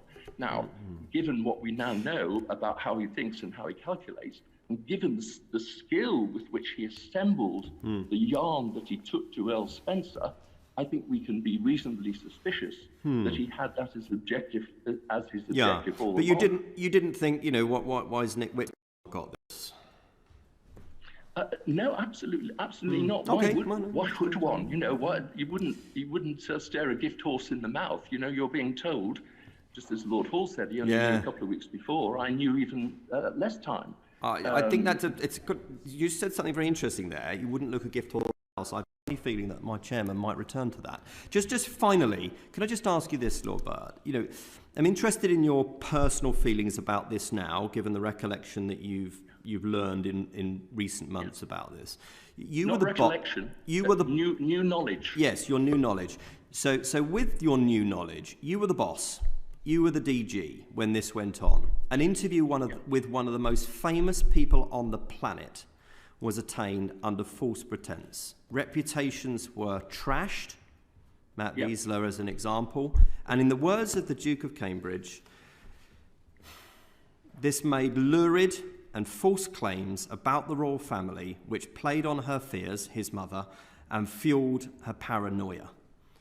So fears and let me finish. Her fears and her paranoia, which it's not a great stretch to say, sparked a train of events which less than 2 years later would see the events in that underpass in Paris. So reflecting now, with the passing of time and your learned knowledge, the many things that you've done since, including, remember you were strategy advisor to Prime Minister Tony Blair for 5 years. Is this your Iraq war, Mr. Birt? It is a tragic occurrence. It is an absolute horror story. and it should never have happened, and it is a complete embarrassment that it did happen. None of us can speculate. My heart goes out to the sons of Princess Diana, but none of us can truly speculate and understand what the consequences were. What we can understand is that this was a plane crash. It shouldn't have happened, and you probably want to discuss how it might have been avoided and what the BBC might do to ensure that it never happens again. And at that point, I'll hand back to the chair. Thank you, Chair, and good morning, Lord Birt. Good morning. You've answered in some part what I was about to ask you about the board meeting, the Board of Governors meeting on the 15th of April 1996, about Lord Hall's update to that meeting.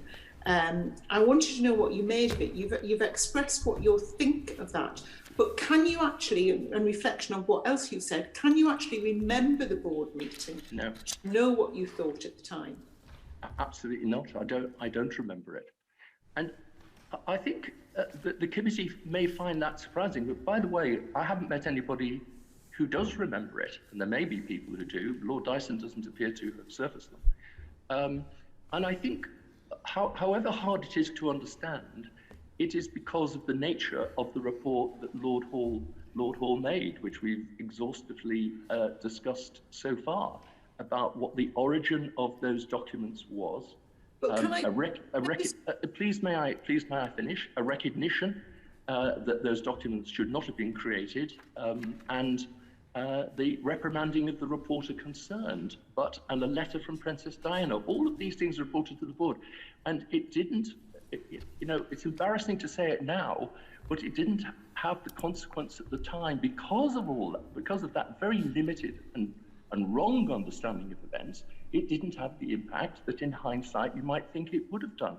And by the way, there were some very weighty people around that board table, as there were around the board of management table. And there is no record of anybody seriously challenging that, because it was a convincing, completely wrong, but a convincing yarn at the time.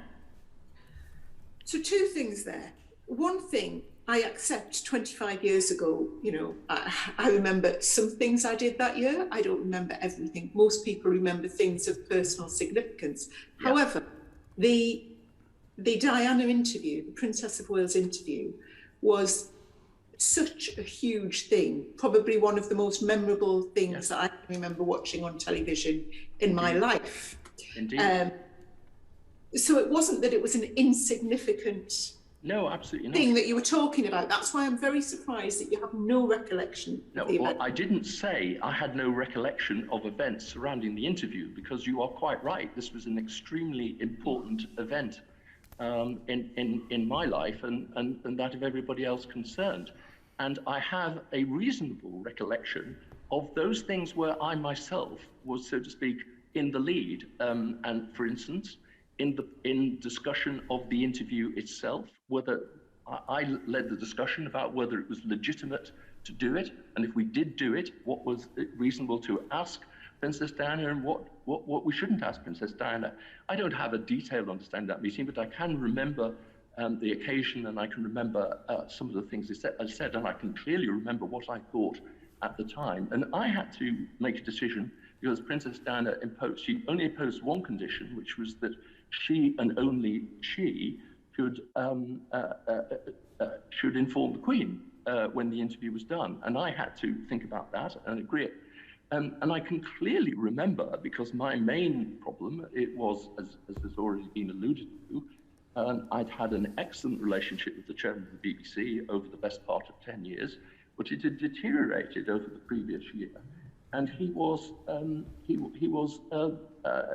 well, I don't particularly want to go into what had happened to him as the years went on and so on and so forth, but he became more and more difficult and unreasonable. And he had, and everybody knew it, very, very strong views about the royal family, and things I would not repeat about his views about Princess Diana. So I had to, the hardest thing for me, and which I clearly remember, was having to decide what to do about that. And in the end, I decided he would be told essentially 7 days before transmission, but not before the interview, because I judged that if he were told, he would frustrate it, and that would have been wrong for the BBC. That was a very difficult decision for me, and in making it, one that I said to my wife at the time, I expected that I would lose my job on the back of it, but I thought it was the right decision. And I can remember clearly the events that followed that, because he made a great fuss at the board, and I had further meetings with members of the board, and in the end they supported me.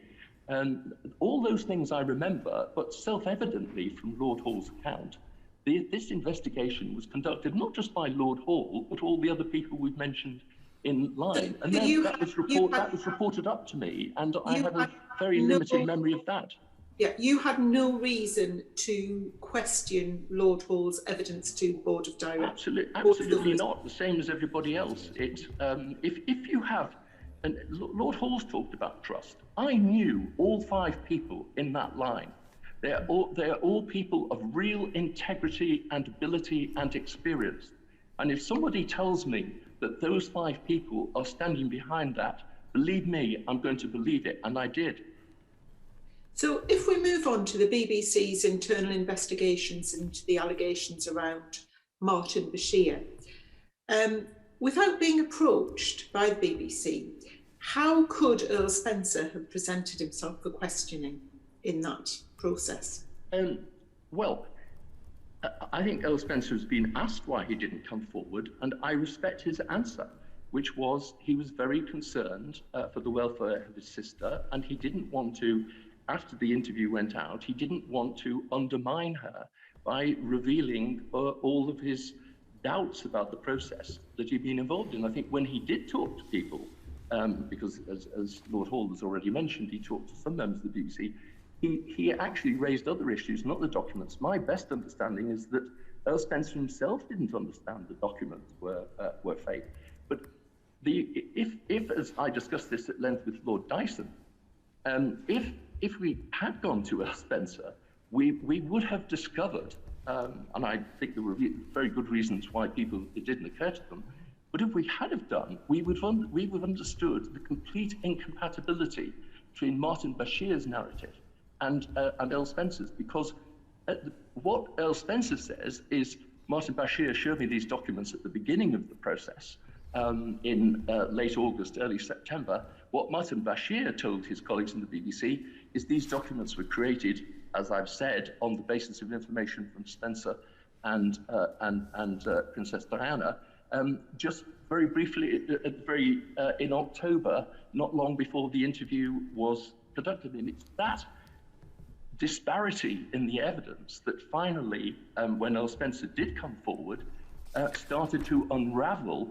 Martin Bashir's story, because it was unraveled until then. Indeed, it took, for reasons you won't want to go into because there were subplots, it wasn't even then unraveled satisfactorily because there were some difficulties in reconciling the two accounts. So you would accept, I think, that if Earl Spencer had been interviewed at that point by the BBC's internal investigations, this would have come to light long before it has done? Oh, without a doubt, and I discussed this with Lord Dyson, of course.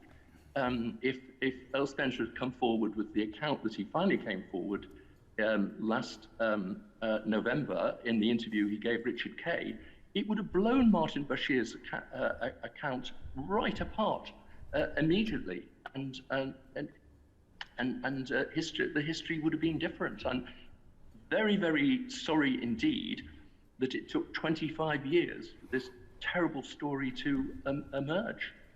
And finally, can I just ask, you obviously would have been aware of Martin Bashir at the time. You'd have, I'm sure, would have met him. No, absolutely not.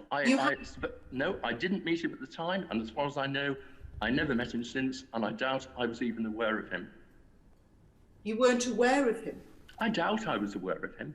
As Lord Hall keeps saying, the BBC is a very, very big organisation. The person who did the biggest interview. No, sorry. I thought you were saying, was I aware of it in advance? Was I aware of him before this interview? I don't expect I was. at the time, in the time that you were Director General, which was after this interview as well, you will have been aware of Martin Bashir. Was there anything, just a gut feeling or anything that rang alarm bells about this man at the time, before, after, during that period? I'm not sure I entirely understand the question. Absolutely no alarm bells at all, for all the reasons I talked about earlier.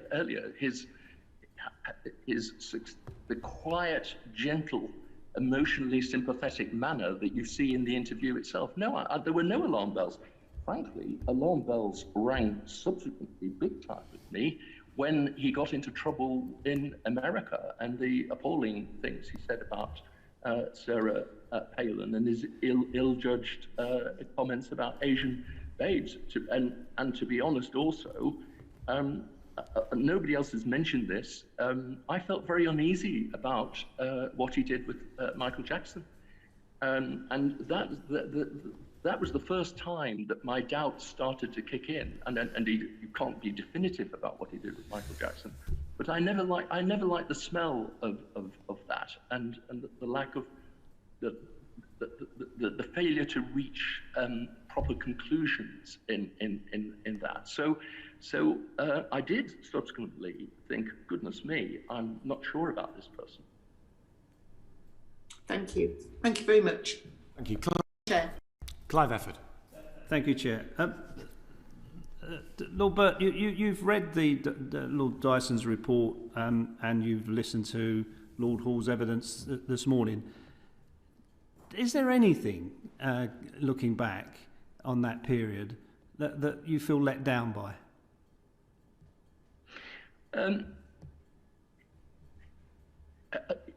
If you've read Lord Dyson's report, you will see, because he and I met at the very end of his deliberations, he and I had a very good conversation, I think, about all of this, and he fairly reports it in his report, and he also reveals that he and I disagreed.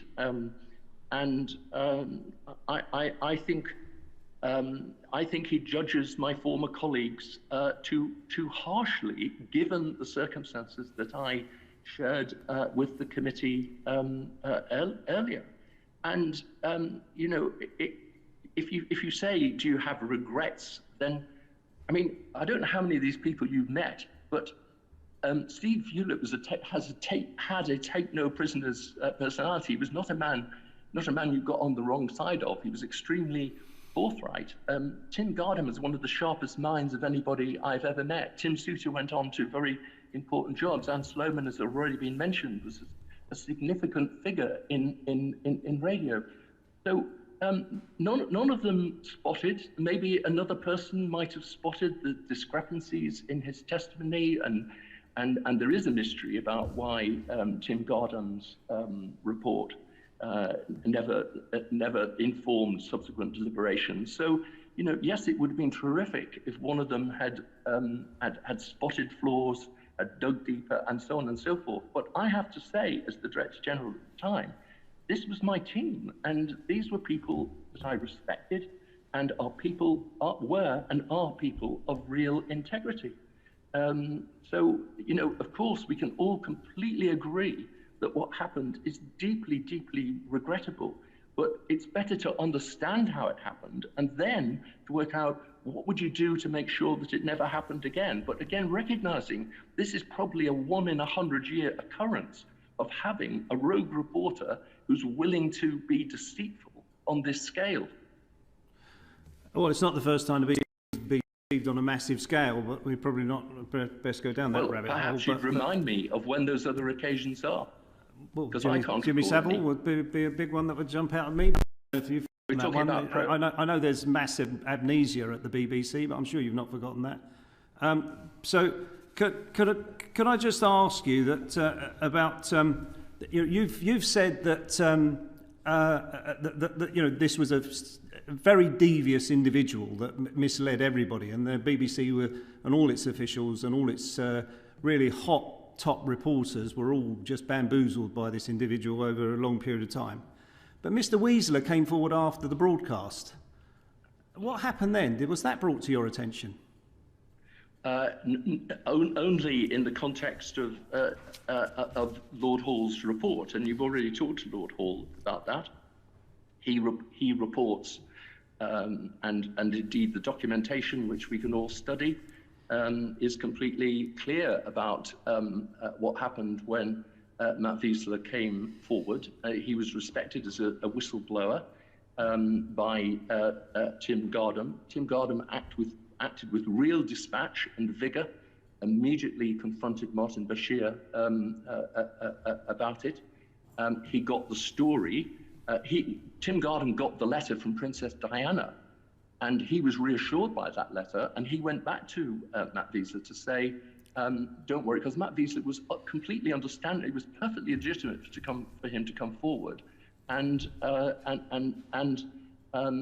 he was given the assurance, I see from the documentation, I knew nothing of this at the time, by Tim Gardam, that they had checked that the documents were not shown to Princess Diana, and he should feel reassured. So, we've got a fairly junior reporter at Panorama, who Lord Hall has just told us faked these documents, and when interviewed about it, disclosed that he was investigating all sorts of things around the royal family and the Princess of Wales. So it goes beyond just those fake documents, and you've said that yourself, that he gave a litany of that was the purpose of, that was the journey he was on, and his editor had followed that journey with him. This didn't start off, it may have done in Martin Bashir's mind, but in everybody else's mind, it started off as a panorama about surveillance on the royal family. Right, but Lord Dyson said that there was an irregularity in the fact that he didn't have his hand held by a producer, which was quite strange for somebody who was as junior as that. So he discloses to the head of news, Lord Hall, that he has not only produced fake documents, but he's also investigating lots of things around the royal family. Now, given the sensitivities of that information, shouldn't someone have come and knocked on your door? No. I honestly, I think you fail to appreciate the sequence here. He's under the stewardship of his editor, Steve Hewlett, and Steve Hewlett, as far as I understand it, does understand that Martin Bashir, over many months, is doing a program about the surveillance of the royal family. If that had turned into a panorama, somebody would have knocked at my door, because it was my practice whenever, as everybody will be aware, it was my practice when there was a really difficult panorama which raised either severe legal or public policy issues. From the moment I arrived at the BBC, first as Deputy Director General in charge of news, indeed in charge of actually forming BBC News for the first time, previously being 5 separate divisions. I'm sorry, I've lost my way. Please remind me what your let me take you back, because you've just said. I do understand. I have remembered the question. If that had turned into a panorama about the surveillance of the royal family, a red flag would have gone up, and it would have come to me. And as with other difficult panoramas, I've reviewed it personally. I'd have seen the program. And very often, I would be accompanied in that process by a leading QC. Sorry, yes. I missed the beginning of what you said. Repeat. What did you say right at the start of that sentence? If it had been what? Sorry, if the program that he set out to make about the surveillance of the royal family, if that had turned into a real program, then there would have been a red flag. And as was my practice, that program, any program that raised significant legal or public policy issues, and there's only a handful of panoramas a year that would do that, would come to me, and I would personally review it, and I would often do it accompanied by a leading QC to sign it off. Why did I do this? Because when I arrived at the BBC, the reason I was invited into the BBC, the first person at that level since the Second World War, is because an awful lot of things had gone wrong, and particularly a panorama had gone wrong, where the BBC had lost a major legal action in court. And to be honest, the BBC's processes for managing difficult programs were terrible. And I changed those processes, and it would have come to me, but it wouldn't have come to me until it was a real programme in prospect. Well, so I'm a little bit bemused by that, because so if it had been about security surveillance of the royal family, that would have come to across your desk. But the scoop of the century to this one-to-one interview with the Princess of Wales, with all of the international news interest about what was going. No one bothered to come and tell you we're about to secure this interview. By the way, there are some, and later on saying that there may be some issues about how that was obtained. No one came to you as Director General and said. Well, they are two different issues, and I have already said that people did come to me. It was seen as a highly sensitive programme, and I was involved, as I've already said, in the discussions about that programme, its legitimacy and what and its purpose and what it should contain.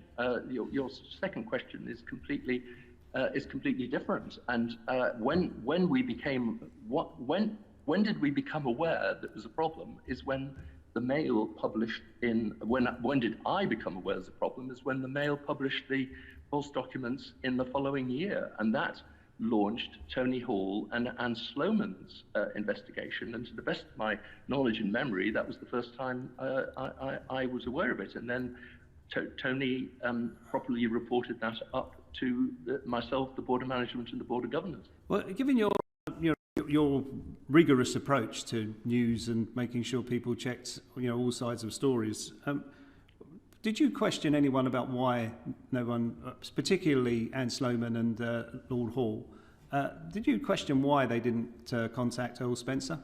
Well, I've already said. I think I've answered that question. Well, I don't think you have. 5 people I trusted who had dealt with this issue, and I believe what they told me, and well, not only believe what they told me, I believed in their integrity, which I still do. And so you maintain that this is all the fault of Martin Bashir, who is a very believable individual, but a liar and nonetheless, and that you, from the top of the BBC, through the head of news, all those investigative journalists at the Panorama, in spite of the fact that Mr. Wiessler had come forward stating that they faked the documents, that there was evidence that Martin Bashir had lied, all of that, you were all just innocents abroad, completely deceived by it. I've already said, on the one hand, he was beguiling and persuasive. On the other, I've said already, of course we would wish in a better world that somebody or other had smelled a rat, but they didn't. And remember the importance of the letter from Diana and the impact that would have had not on me but on the people concerned. Yes, I'm not suggesting for a minute it's not highly regrettable. It's an appalling event, and yes, of course, it would have been terrific if people had spotted the flaw at the time, but they didn't. And it's important now to understand the lessons 25 years on. The question has to be, avoid it happening again. Anne Sloman and Lord were conducting this investigation in March 1996. Lord Hall was aware of the Tim Garden email. They were also aware of the fact that Mr. Wiessler had come forward and made it clear the dates on which he had produced the statements on behalf of Martin Bashir. The question has to be asked why that didn't come across your desk and how it was that you accepted a report that said that he was honest and honourable. I mean, how can you do that? Honestly, forgive me, you don't understand how a very large organisation works. Well, that's easy for you to... You delegate things to the right level. And by the way, it isn't the case that Matt Wiessler was clear about the date. Indeed, I referred earlier to complex subplots. if you read the mail of March 1996, you will see that Matt Wiessler says in that he created the documents in October. 25 years later, in the same edition that Richard Kay writes the long form and hugely valuable report of Earl Spencer's experience, in that very same edition, Matt Wiessler is still saying he created the documents in October, which is consistent with what Martin Bashir told us, which was obviously a lie, and was inconsistent with Earl Spencer's own account. So I'm sure that was a completely innocent mistake on Matt Wiessler's part, but it was a mistake. And that did confuse matters for quite some time. Clive. I've heard victim blaming before, but my word. Lord Birt, Sorry, you Chairman, stated... Could you expand on that, please? Well, I'm going to. Could you That's say what you mean by that? That's what I'm going to do. You stated before that Mr. Wiessler was respected as a whistleblower. That's what your statement was before. Now, Lord Hall's report to you, Lord Birt, stated the following. The final point concerns the actions of those who leaked material to the press. We are taking steps to ensure that the graphic designer involved, Matthew Wiessler, will not work for the BBC again, brackets when the current contract expires in the next few weeks. In addition, between now and the summer, we will work to deal with leakers and remove persistent troublemakers from the programme. That's instituting a witch hunt. And secondly, when it comes to Mr. Wiessler, you stated to this committee before that he was respected as a whistleblower. No, he wasn't. Under your watch, he was blackballed and didn't work for the BBC again. Do you owe Mr. Wiessler an apology? Let me explain the circumstances. No. Do you owe Mr. Wiessler an apology? No, I'm going to explain the circumstances.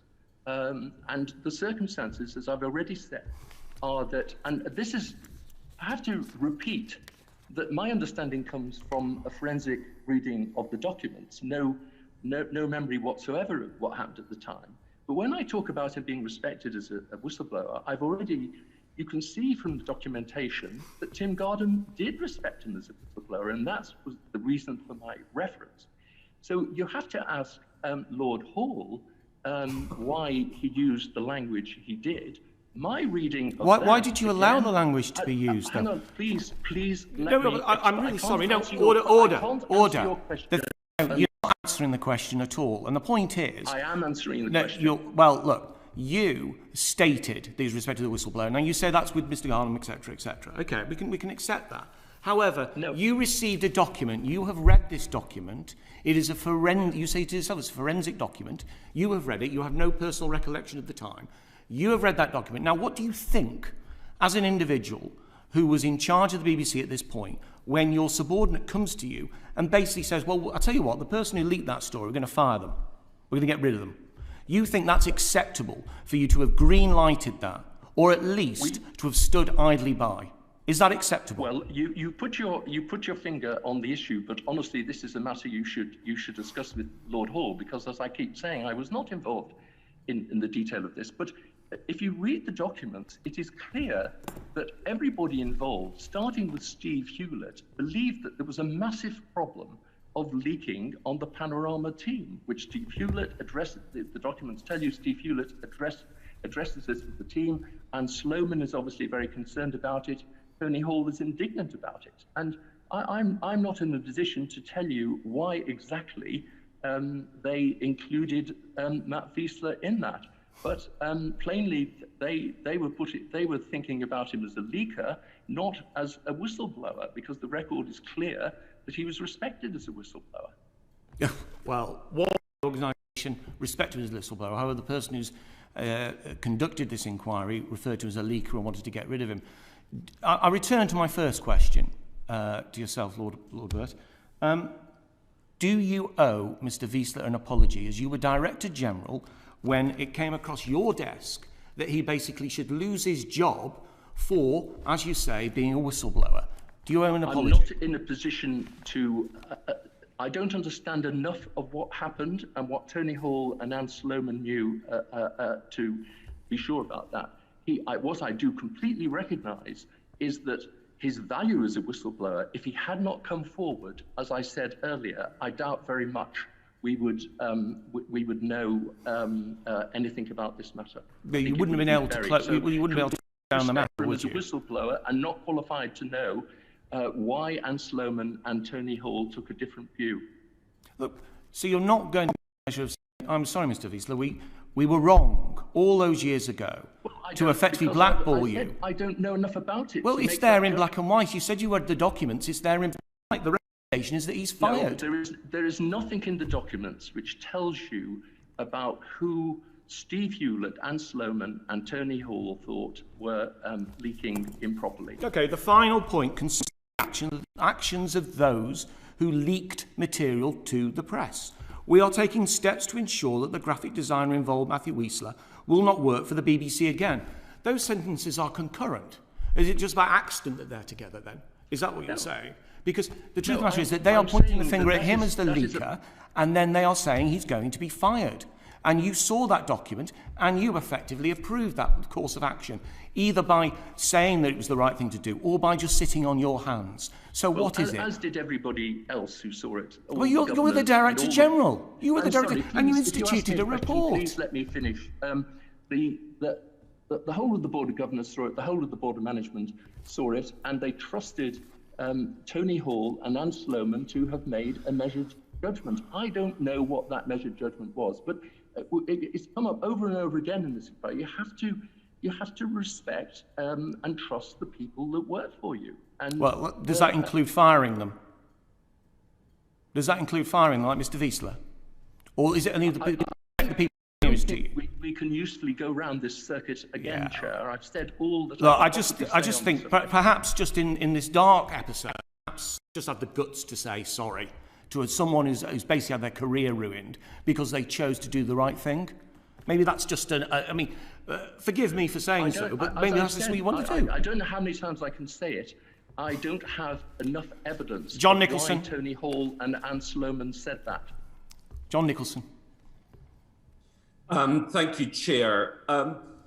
Lord Birt, your hallmark, if you'll forgive the expression, was and always has been rigorous, fact-based, analytical journalism of the Brian Walden school. It must therefore be gutting for you that the biggest scoop of your period as editor-in-chief was secured through deception. It is. And of course, it shows a failure of the editorial processes that you established. It does. It shows a weakness in them. As I'm sure you are aware, I established a whole set of processes that had not previously existed in the BBC. I was there. I was there. I remember. Aware. And I'm sure you were highly compliant with them. But of course, the processes did not capture a rogue reporter and a serial, cunning, callous liar operating on this scale, and which is precisely why, of course, we have to rely on senior management to be astute enough to see past scoundrels. Because as journalists, you shake your head, but as journalists, all of us have come across. All of us have. Let me finish the question, Lord Birt. All of us as journalists have come across people who are dishonest. It's part of the process of journalism to ask the right questions to establish the truth. Now, we know that you were kept closely in touch with the Diana interview preparation. So when Tim Gardam wrote his March 1996 memo to Tony Hall saying that Martin Bashir had lied, were you shocked? As I've already made clear, I was shocked when I read Tim Gardam's report, but that was only a matter of a few weeks or months ago. It came as a complete surprise to me. So Tony Hall didn't run that vitally important report past you?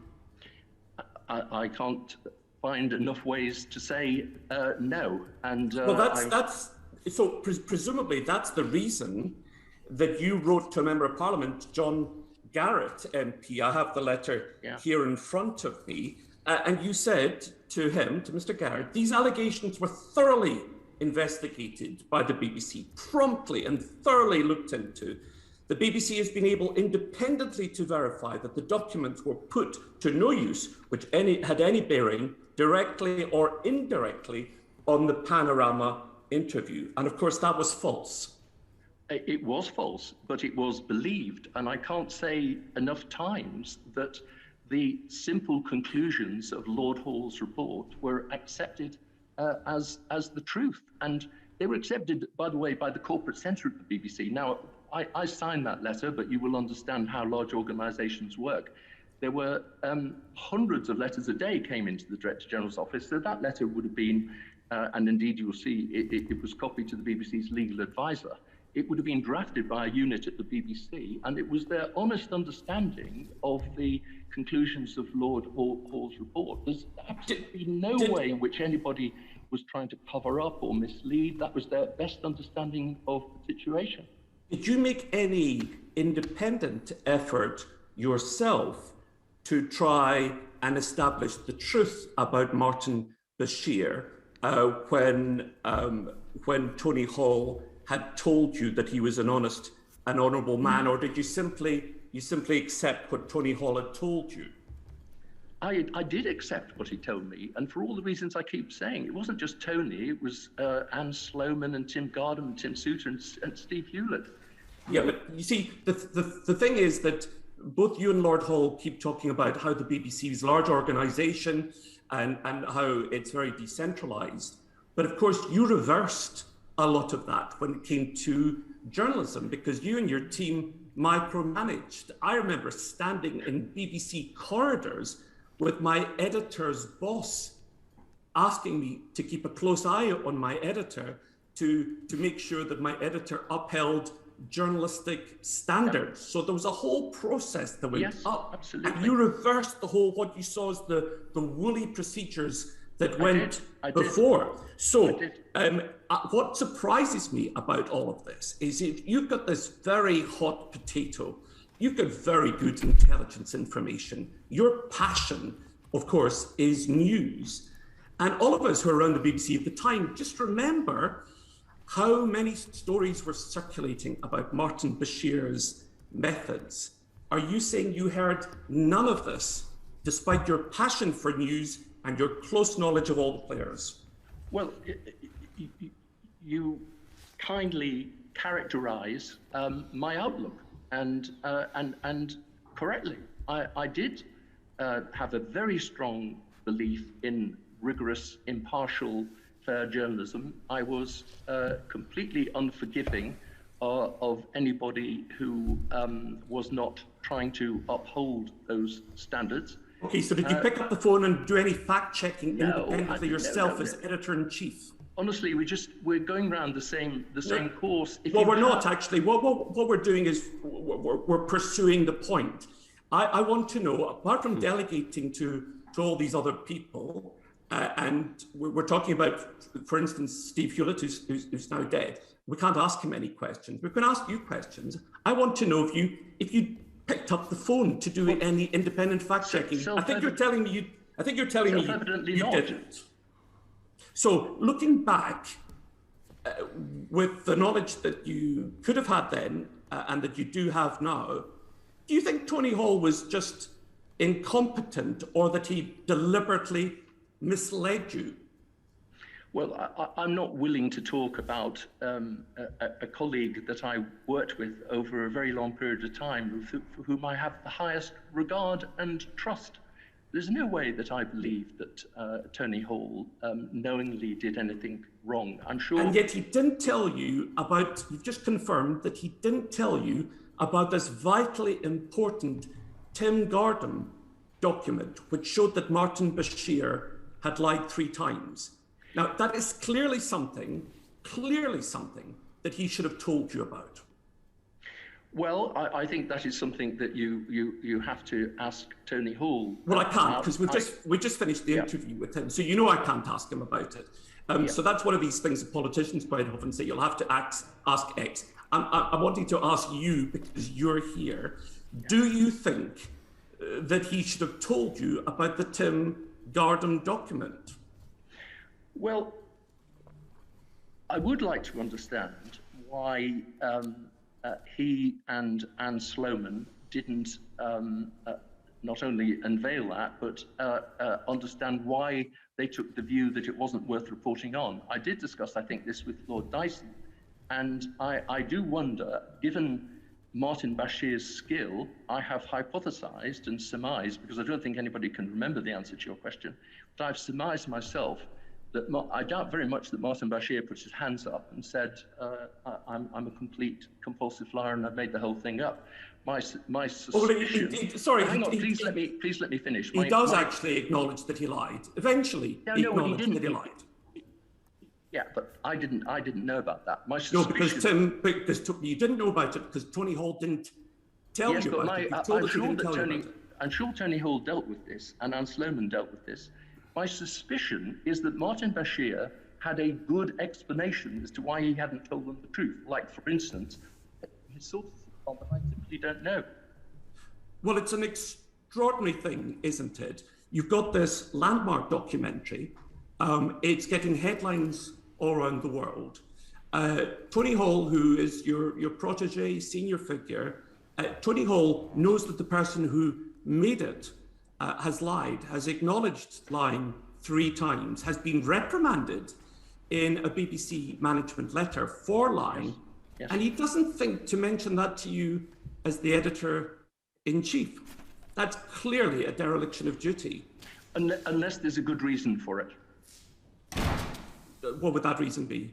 Well, I've already said he may have decided, he and Anne Sloman may have decided that that the kind of lie in inverted commas that Martin Bashir gave a satisfactory explanation. Like, for instance, he didn't at that stage want to reveal that Earl Spencer had opened the bank statements of his head of security. For instance, that is a complete surmise. Or he may just have wanted to cover it up. It all sounds very convenient, but fortuitously, Lord Birt, both you and Lord Hall are in the House of Lords together now, so I'm sure you'll have plenty of opportunities in the future to chat about this on the red benches. Of course, there's a third option, isn't there? Which is, we've mentioned your boss, Marmaduke Hussey, who was the BBC chair. Of course, we know that he was furious that you'd kept him in the dark about the Diana interview, and he's got hire and fire powers. Yeah. And your coat was on a shootly peg on this, and your job was on the line. Hiding the Diana interview was bad enough, I imagine, for Marmaduke Hussey, but having secured it on the basis of a fraudulent set of documents, now that might have meant curtains for you. I've already said that I told my wife at the time that I expected to lose my job as a result of agreeing to the interview, but I hope you're not suggesting, Mr. Nicholson, that I knew about the lies and failed to reveal them, because that is simply not true. And if you look at the documents that reached me, the governors and the board, you will see clearly that there was no reference to the lies in them. Perhaps Tony Hall was protecting you by not telling you. Well, as I'm afraid I've said more than once, you have to ask Tony Hall about that. Can't ask him. We've just finished interviewing him. And I think on the basis of today, he's unlikely to come back again in a hurry. Do you know where the Gardam, this important Gardam memo, Tony Hall sent to Tony Hall. He lost it somewhere along the line. It disappeared. Do you have any idea? I have no idea at all. I knew nothing of it until I read it after Lord Dyson's inquiry started, and as I've already said, it came as a great surprise to me. And you've heard no rumours about it since? We've all had to keep to ourselves under the terms of Lord Dyson's inquiry, and no doubt I shall be going out into the world and talking to those involved, and I may learn more than I know now. Thank goodness Tim Gardam, the author of it, kept a copy of it, because if he hadn't kept a copy of it, given it seems to have fallen down the back of a sofa at the BBC, if he hadn't done so, none of us would have known about it. The inquiry would never have been able to come up with the substantive findings that he did, and journalism would have been ill-served as a result. I agree. Back to you, Chair. Thank you. Damien Green. Thank you, Chair. The BBC has accepted Lord Dyson's findings and report in full. Do you share that view? Do you think everything in it should be, as it were, taken as gospel? I think Lord Dyson has done an absolutely invaluable job 25 years on of assembling and testing and challenging the evidence. And what I said at the beginning of this session, I could not have given you that account were it not for what Lord Dyson has uncovered. But as I've already said, and Lord Dyson reports this very fairly in his reports, he and I disagreed on the basis of the evidence that I've seen with some of his conclusions, and he reports that. He does, but so just to elaborate, which of his conclusions do you not agree with? Well, he and I discussed the issue which we have already discussed exhaustively, which is whether there was sufficient information to go to Earl Spencer. And as we again discussed, why didn't people go to Earl Spencer? Because they falsely believed Martin Bashir's account that Earl Spencer was the essential author of the document with supplementary information coming from Princess Diana. And I thought that Lord Spencer gave insufficient information, emphasis to what Tony Hall and Anne Sloman and the others believed at the time.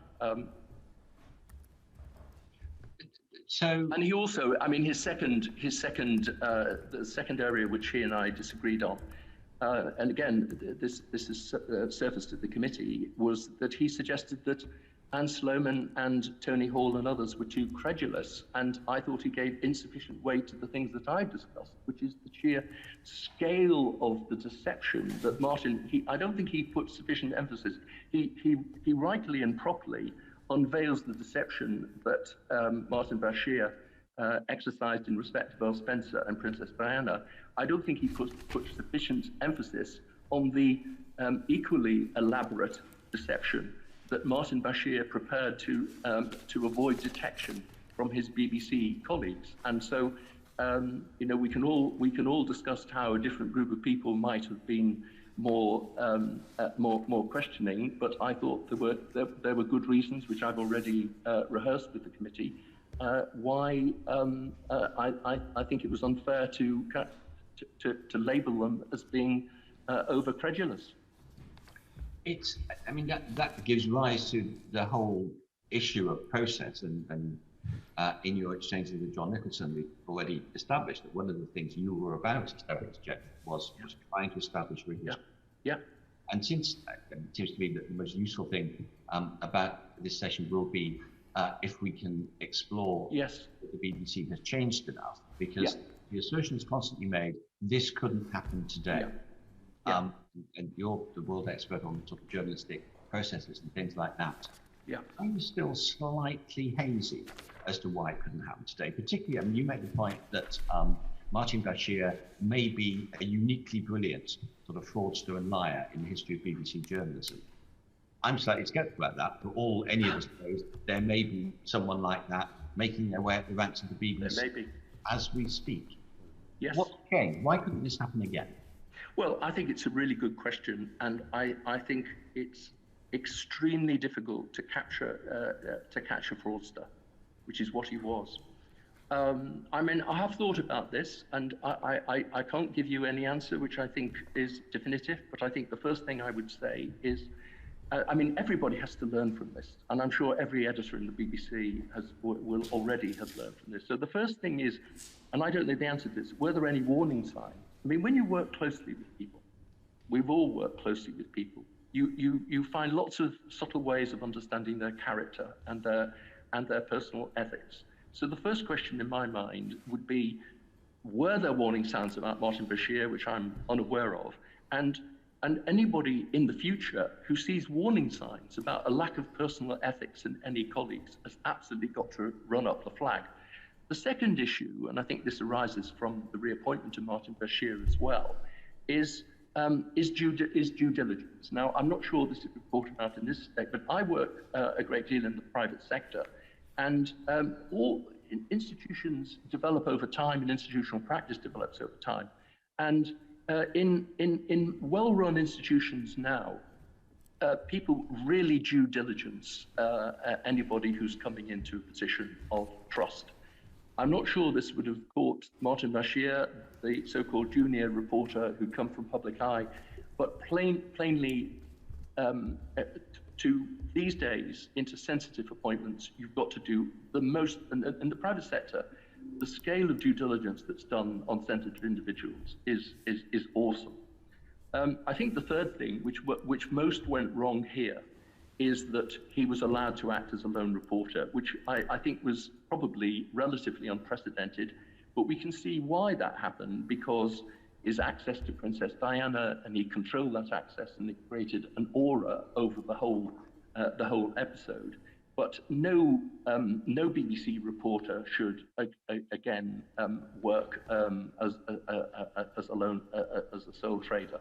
And you have to have four eyes on the job, and I think making sure that happens, and from now on, anybody's going to look for tougher standards of corroboration than we'll look for 25 years ago. And the final thing I would say is, we all have to learn from this, and I'm sure Tony Hall and Anne Sloman would agree with this. I expect them to agree with this. Is that I think where you're dealing with an issue of difficulty and sensitivity and complexity, it would be a jolly good idea to have a BBC lawyer on the team, because a lawyer just has a different cast of mind and thinks about things in a different way. And I think, I'm sure people in the BBC are thinking about this and thinking about the question you asked, how can we avoid it happening again? But they are some of the ways. I don't think this was a failure of governance. This was a failure of operation and having the right policies, as you suggest, underpinning operations. And in terms of what you're saying, just a final thought, that actually the reappointment was a worse mistake almost than the original appointment. I mean, it's classic, once more fool. Yeah, well, shame on you, fool me twice, shame on me. Yeah, I think that in respect of, I mean, some of the reflections around his reappointment seem to assume that everybody knew what a crook he was in 1996, and as I've tried to make clear, that was not the case, and the mental model that I've lived with for 25 years was not exposed. If anybody called me in 2016, I would have been giving them a very vanilla version of his role in this. But I agree, as is well known, I forbear to criticise this organisation in which I have the deepest possible belief. But I think the lesson for the modern BBC is they ought to have done much greater due diligence on Martin Bashir's subsequent career. We've discussed it before, particularly the disgusting things that he said about Sarah Palin and so on.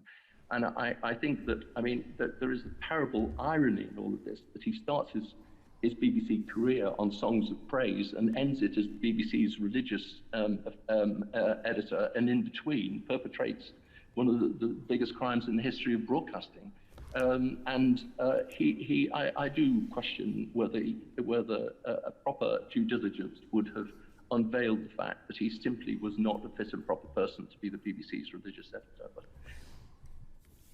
thank you. Back to you, Chair. Thank you. Thank you,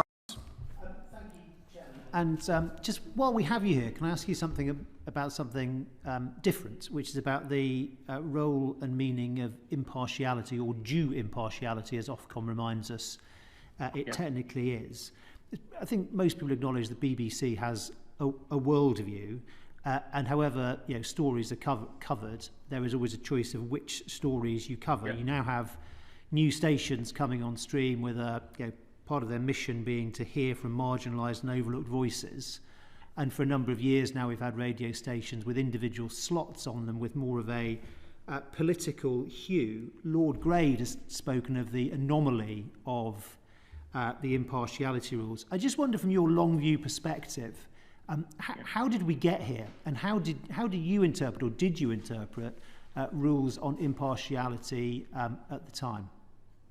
I mean, sorry, at the time, I mean, when you were in office. Yeah, no, I mean, it's a really important question, and as Mr. Nicholson would tell you, this was an issue which I was particularly hot on. I would say that impartiality is a goal. I think that almost every journalist that works for the BBC, almost every editor who works for the BBC has an understanding of it and does their level best to be impartial on the major matters of the day. But when I was directed, but it's a dynamic. It needs dynamic supervision. When I was Director General, there wouldn't be a day went by when I was watching or listening to our BBC output where I would not have seen opportunities to improve the BBC. And this is not because BBC journalists are wicked. We've talked about one who was deeply wicked, but there are genuinely testing issues around this, and it needs constant supervision to ensure that all sides of an argument are understood and rigorously tested. And if you ask me, did the BBC in my day always do that? It did it imperfectly, and as my wife would tell you, she has to hear me at breakfast or watching programmes at night and conducting the running commentary on how I can see opportunities to improve the BBC's journalism in exactly we all the same get way that that I was able to 25 years ago. Can I just ask you then, so when you see the emergence of these new formats, do you regard that as a welcome addition to diversity in media, or something that's just inevitable in the internet age, or as a failure of the BBC to reflect and hear from all voices? Well, it depends what you mean. I mean, for instance, I have the highest regard for, I may not always agree with him, but I have the highest regard for Andrew Neil as a journalist. I think he's absolutely formidable, and I don't expect Mr. Nicholson liked his famous interview with Nicola Sturgeon. I mean, he is formidable.